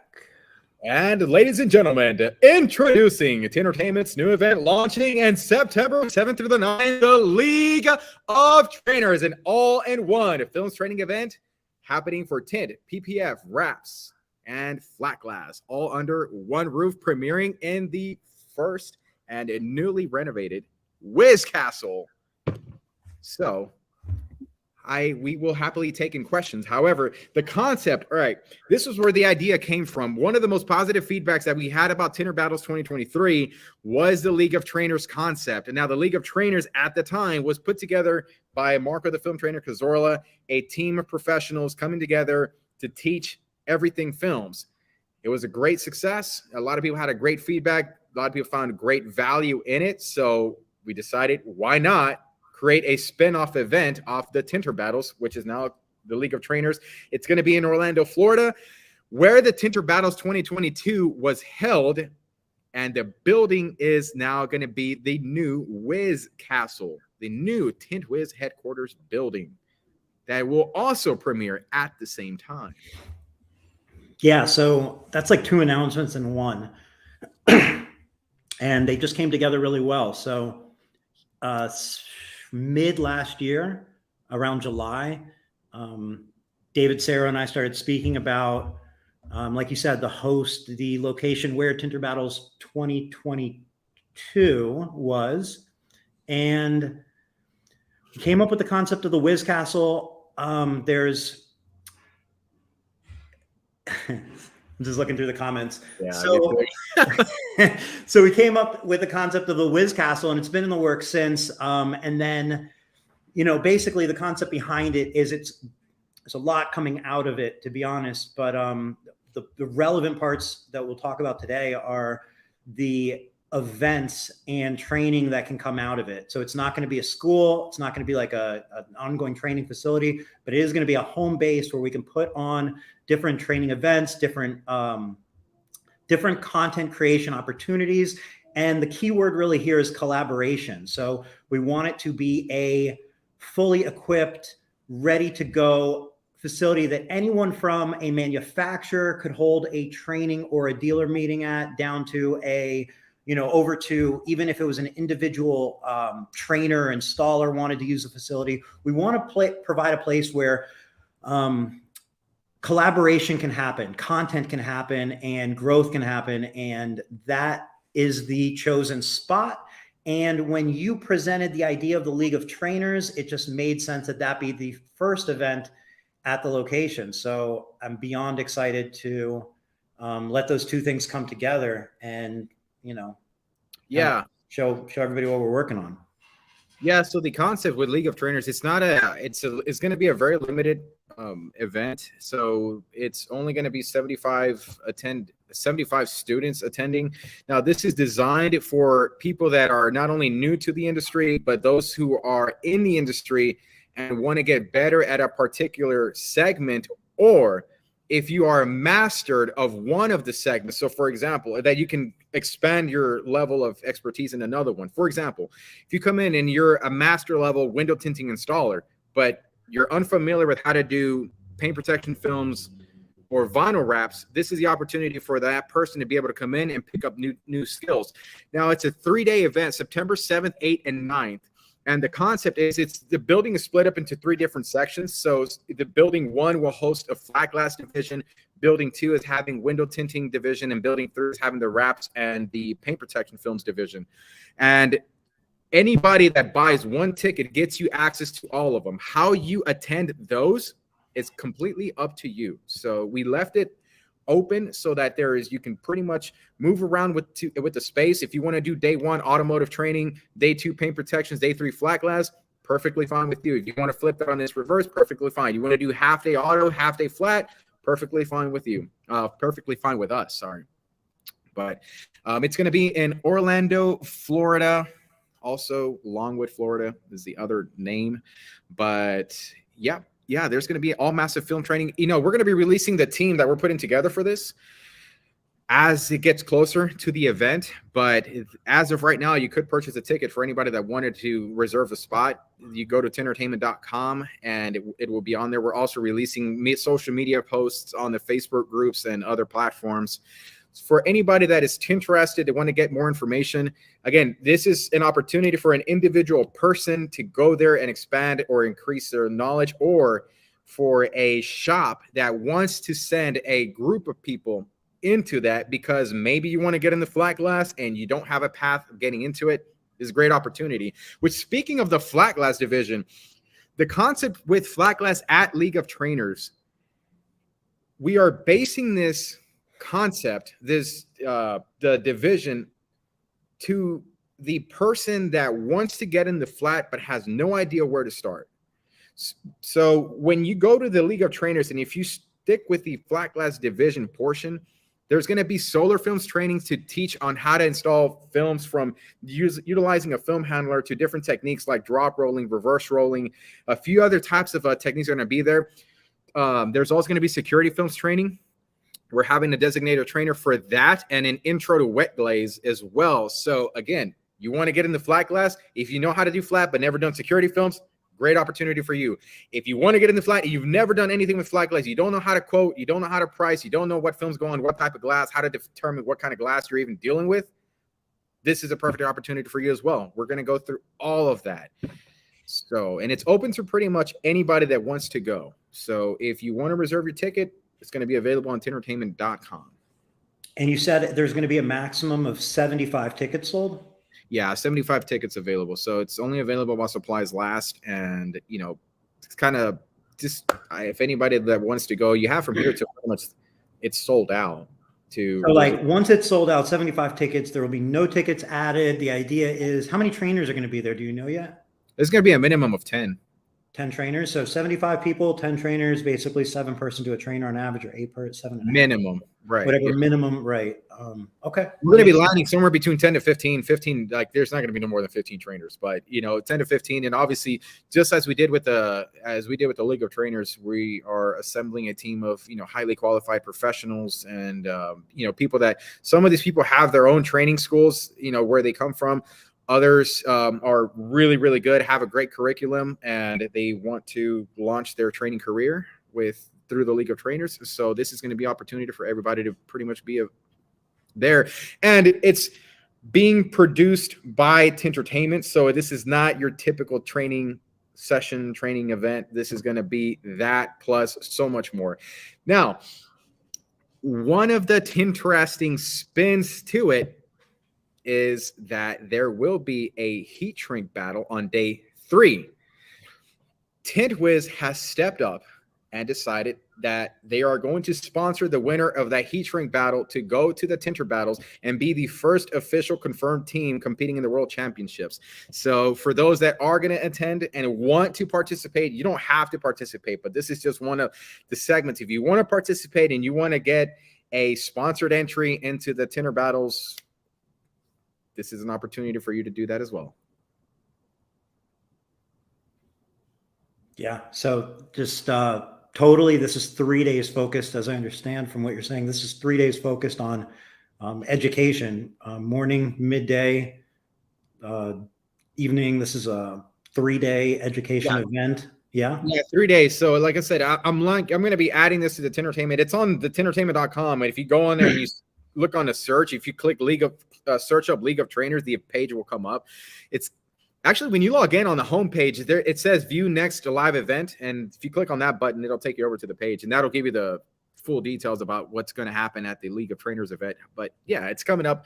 It's going to be coming up in September. So I'm excited about it. And I think that it's going to go great.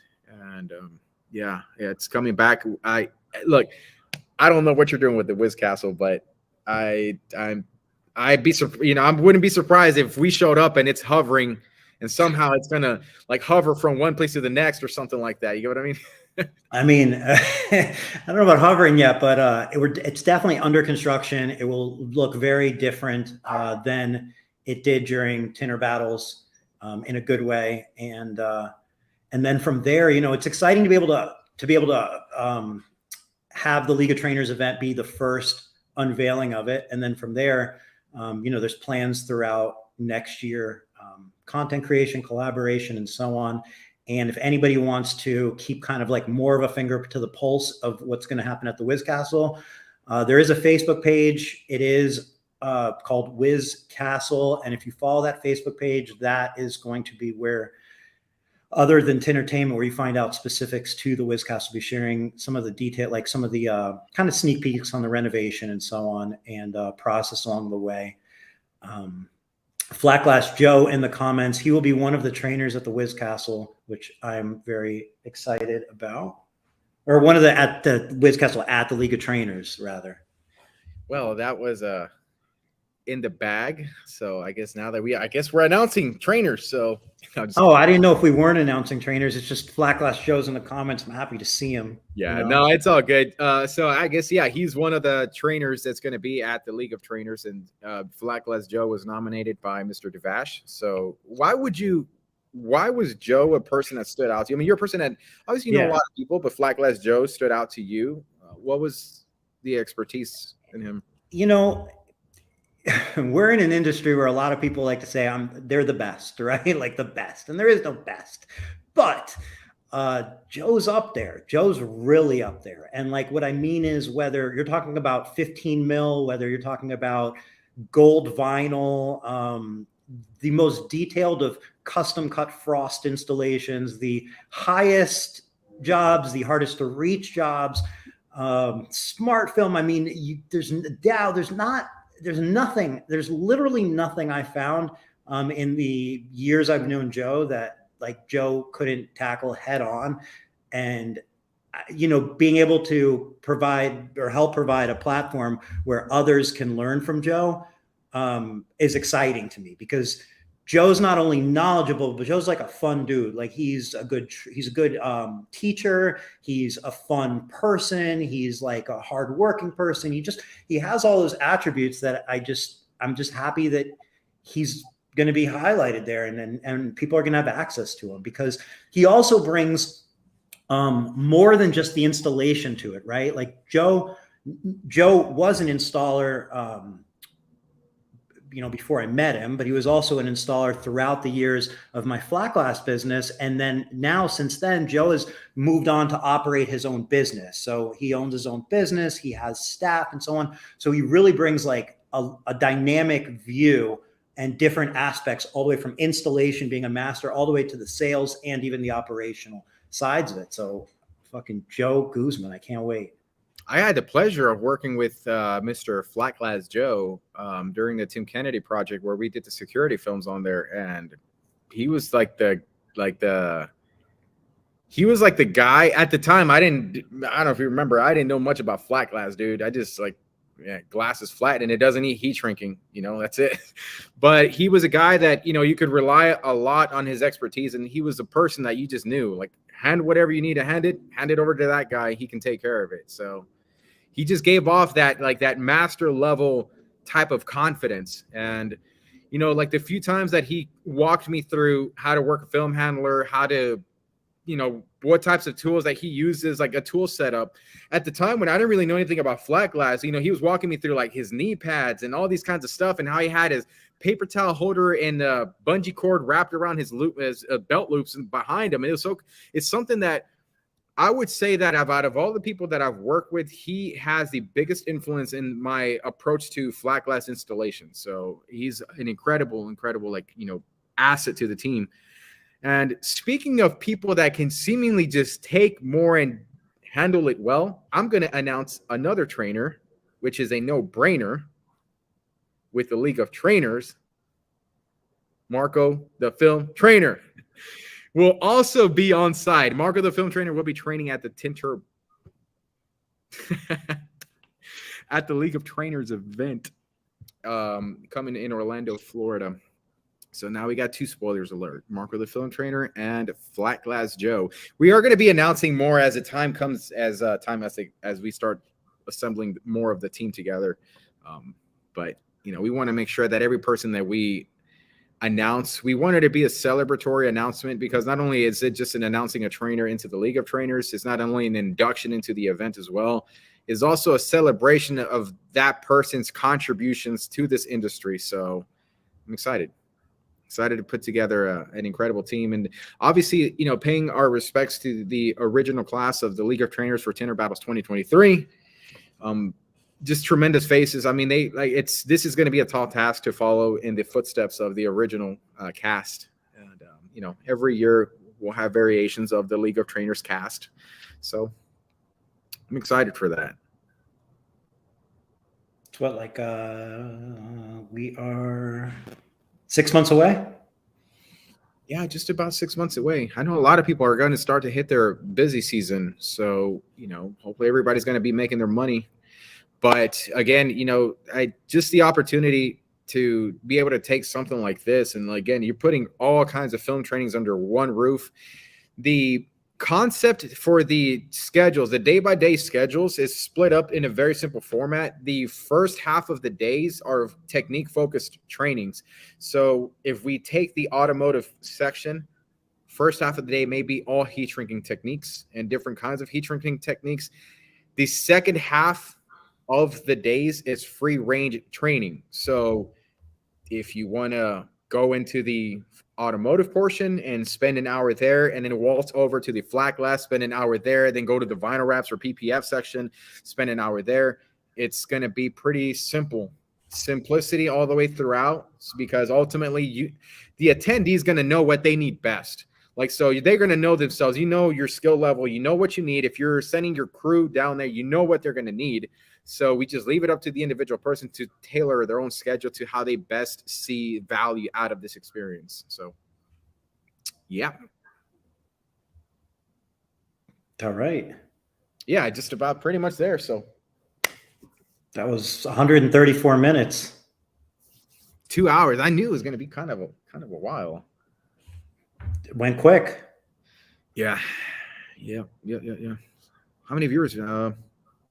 Everybody's like seeing like what's his Billy Ayton is dozing off, going to sleep. All that knowledge, it makes your brain weigh a little bit more. He's got so much knowledge up here. Yeah, it's crazy this kind of stuff that Billy would be able to come out, and he was obviously he was an asset to the Tinter trivia. It's almost like I feel like Billy Ayton really got to shine in that segment, both before and during. Because even before, he was just like throwing ideas, and then, like, Billy, if you're listening, I saw your messages. I just could not talk very much because if I spoke to you about the questions, you could not compete because then you would have an unfair advantage. So I was glad to see Billy competing in there. Mark Driggers asked if I was going to the GeoShield Masterclass flat glass training in June, and I am. Absolutely, I'll be there in New Orleans. I believe it's open to anybody. So if somebody's still interested, I don't think it's brand specific. It is being put on by GeoShield, and it's June 2nd, and tickets are still available and they're free. So, Yeah, GeoShield was so Burns, he was one of the competitors for the Tinter trivia. He was also there. He was very tint-inspired, but yeah, the GeoShield Flat Glass Summit happening on June the 2nd, I believe. Is that correct? June 2nd in New Orleans. Yep. So New Orleans, Louisiana. Time for I some gumbo. haven't had a chance to spend any time in New Orleans. So I'm looking forward to not only the flat glass, but the city it's being hosted in. Yeah, absolutely. I've never been to New Orleans myself either, but the gumbo. I heard a lot about the gumbo. The gumbo and the beignets. Yeah, and speaking of industry events, so that's, GeoShields is coming up here shortly, and I think that, actually in summer, but I know Burns and the GeoShield team are getting ready to launch more announcements about what the event. Obviously, Chaboy, the Texas Squeegee, is going to be the official MC for that as well. So you are in for a night of tintertainment and a GeoShield flat glass tinteractions. Yep. And speaking of events, we have one coming up right before that one as well. So Audubon event is happening on March the 29th through the 31st. That's the Audubon Hooper Optic Dealer Conference, which Chaboy is also the official MC for that. That one I'm quite excited about because it seems like the Audubon team just keeps having tricks up their sleeve. So I am very looking forward to what they've got putting together. Since it's a lot of enthusiasm over there. And then obviously we have Expel Dealer Conference coming up in mid-April as well. I mean, there's a lot of things coming up here. I'm sure you probably know of more events coming on as well.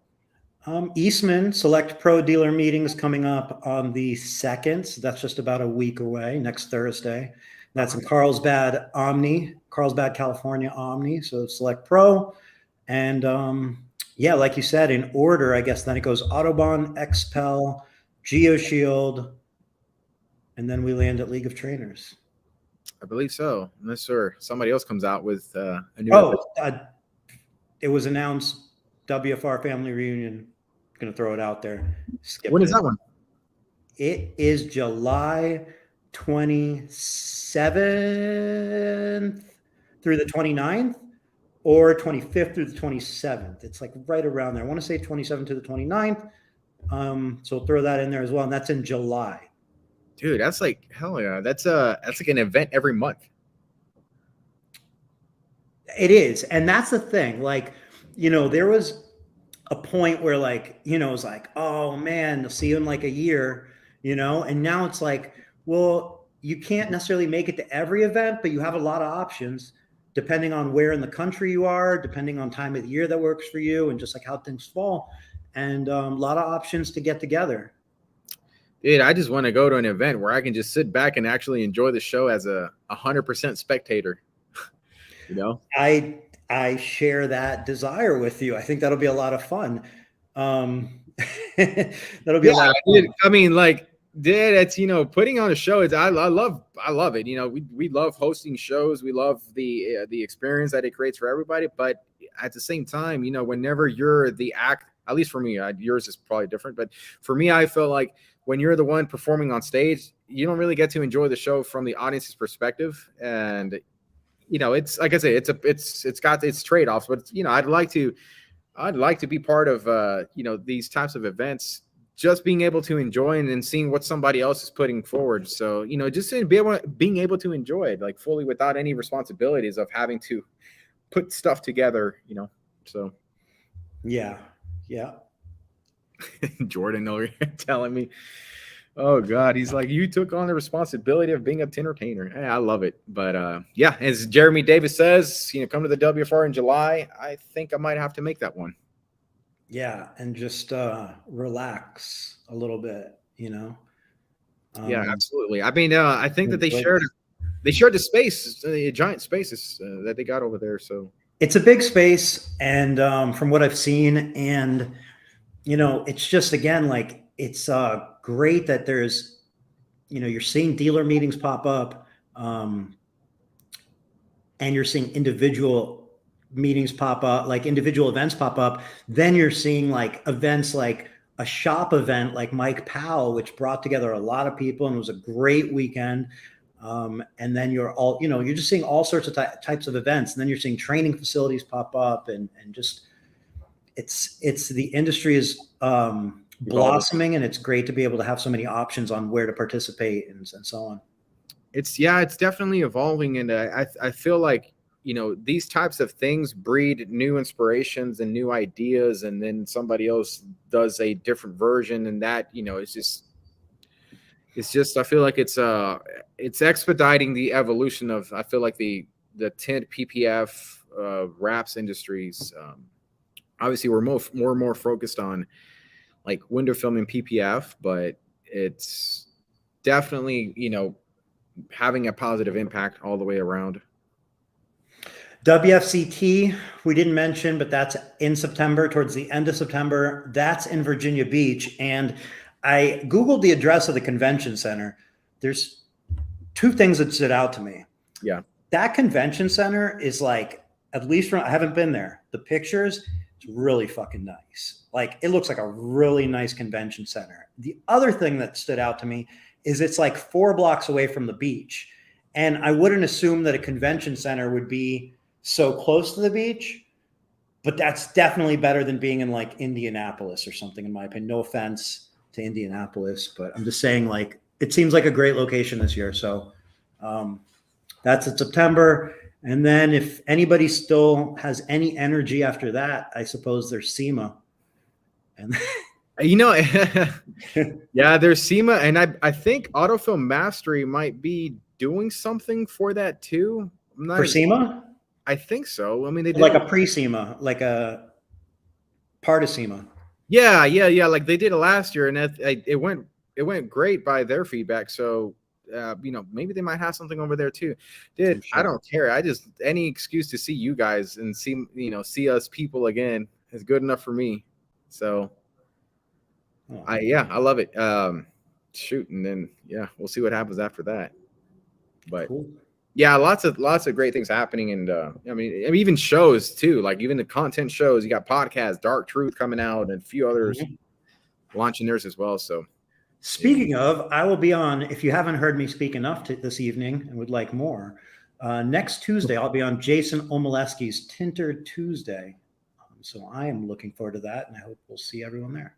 Any particular like topic thing you're doing, or is it just meet and greet? Just me talking a lot, I imagine. I mean, Jason's a great interviewer. I'm sure like there's no shortage of questions, I feel like, on Tinter Tuesday from Jason, as well as the engaged audience that always is in the comments. But maybe something that we'll talk about is more the concept of the Wizcastle. Maybe not, but if that's something that to be talked about, it could be a time to expand on the concept behind it. Yeah. Yep, absolutely. I saw Cheyenne's comment earlier. So Cheyenne, the Texas Squeegee, sends a tintifying apology for it being in Florida again, so far from Hawaii. But to be honest with you, everything's far from Hawaii. So, well, to be clear, it's not everything is far from Hawaii, but except Hawaii, which would be beautiful to go to for an event. But this isn't a Tinter Battles. Like, you're going to start another rumor now. You know, we're going to get people like, oh, well, Tinter Battles is in Hawaii. Here's the thing, a couple points. League of Trainers event, not a Tinter Battles. It's a League of Trainers, 75 people, like you said. I'm just kind of reiterating. Tinter Battles itself, I haven't heard anything from you. I don't know if you have any thoughts on locations, but I think if anybody has suggestions of time of the year and locations, it's not my decision, but I'd love to see in the comments just everybody's kind of thoughts and feedback, because I don't think there is necessarily any like boundaries, right, to where it could be or when it could be. That's up in the air or open to. Yeah, it's pretty much up in the air. Like it ultimately, what's the main decision maker is the time of the year, but it's the venue itself. Because for those that attended the Tinter Battles over in Omni Resorts Amelia Island, you guys saw that the draw it wasn't just the event itself. Like, there was cool things to do outside of the venue, outside of the event. So that's the main decision influencer. So if anybody's got ideas for where you think it should be, or an experience that you want to be a part of, obviously we are open to ideas. We're open to new. We are open to innovate. So let us know. See, Puerto Rico keeps coming up. Puerto Rico, I mean, the only thing is, like, I feel like a good part of the population enjoys driving. And driving to Puerto Rico would be fucked up. So, I mean, you can get on a ferry and then stay in your car and then just, like, roll your window down and you see like the ocean on the other side. Is that how that works? You just.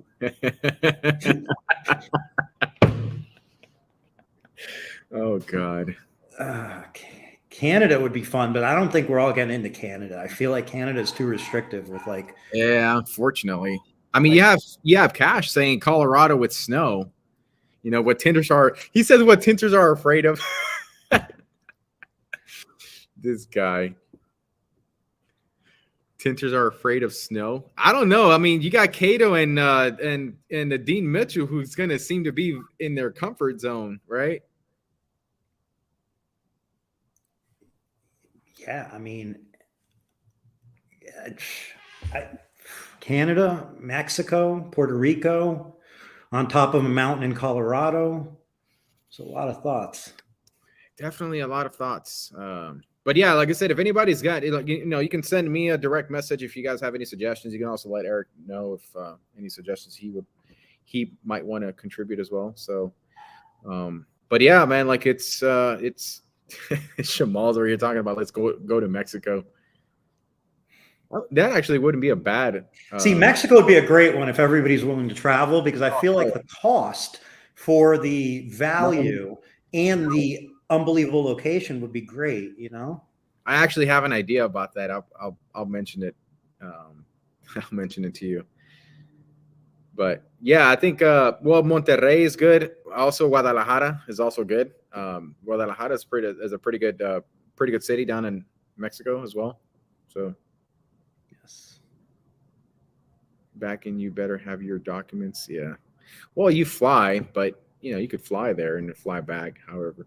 But yeah, no, I would say like we'll see. We'll see where this lands. There was a lot of anticipation coming out of the Tinter Battles 24, and I didn't want to leave everybody without any type of something happening, because we were going to have Tinter Battles being at the beginning of 2023. We're going to have a minimum of a year plus whatever time whenever we end up selecting a location. So yeah, main thing on the menu now is the League of Trainers event for September. All right. And shortly we're going to be releasing dates as well about Mike Powell's documentary. And that will be releasing sometime in mid-March, but I will announce the official date of the premiere coming soon. More coming soons. Cool. Cool. Cool. Anyways, oh yeah, Cato found a gator over at the Omni Resorts Amelia Island. He's lucky because I would have loved to have seen one. I've been there before. It's not my first time there, so Bora Bora. I got to see the turtles. Oh, from the yeah. Yeah, at the end, went by and got to see the turtles and. That was a cool video. I like now that you just reminded me, I haven't thought about that video in a while. Like the welcome to Tinter Battles 2023, you know? The bird and the turtle talk to each other. Yeah, it's just like, yeah, you can go over to the pals where, you know, the turtles and the birds and lakes and marshes and marshlands.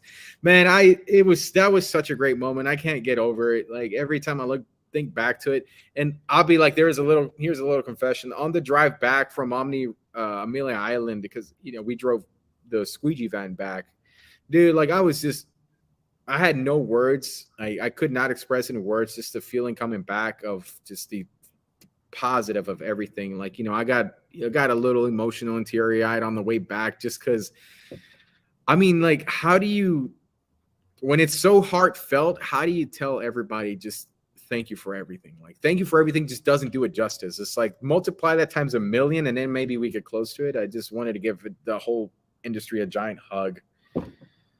And yeah, you know, I can't wait till we see each other again. So on that note, I think that this will conclude the show. We could do it. Yeah, if anybody's got any final questions or comments, let us know. We're down in the comment sections. Let us know any questions about anything coming up. So,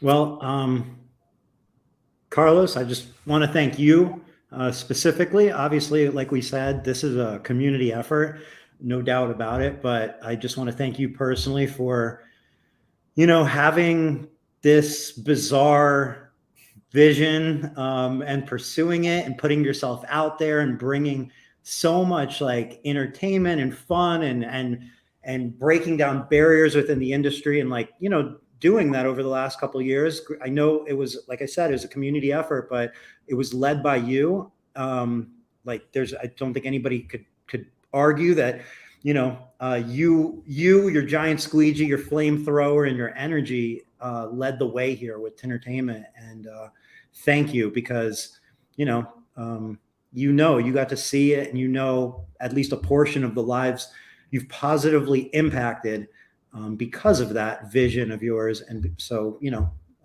thank you. Well, the thank you reflected back to, you know, to you and to everybody. You know, again, without people to participate in it, without an audience, without, you know, the cheers, the laughs, the smiles, the love, everything. It's you know, I reflect the same back to everybody. So yeah, man, thank you everyone for just the support, and thank you everybody for everything that anybody's ever done. So yeah, man, I can't think of the right words in the right poem to, you know, say everything, but yeah, otherwise it's been great, man. It's been great. Okay.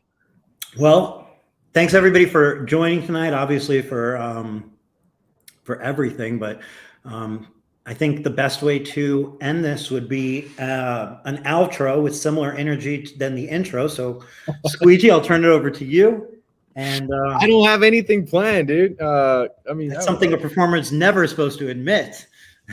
I'm like slapping the button. I'm like, where's my smoke machine? This thing's gone. It got over tintified. I'll put you to the full screen, and we'll send everyone off with this. Let me get myself out of here. Well, everybody, thank you for joining us in this live edition of the Tint Wizdom podcast with Eric Devash, the Texas Squeegee. We will see you back here on the next one. Squeegee that. Boom. Squeegee, and up, down, side, and we are out. Bye.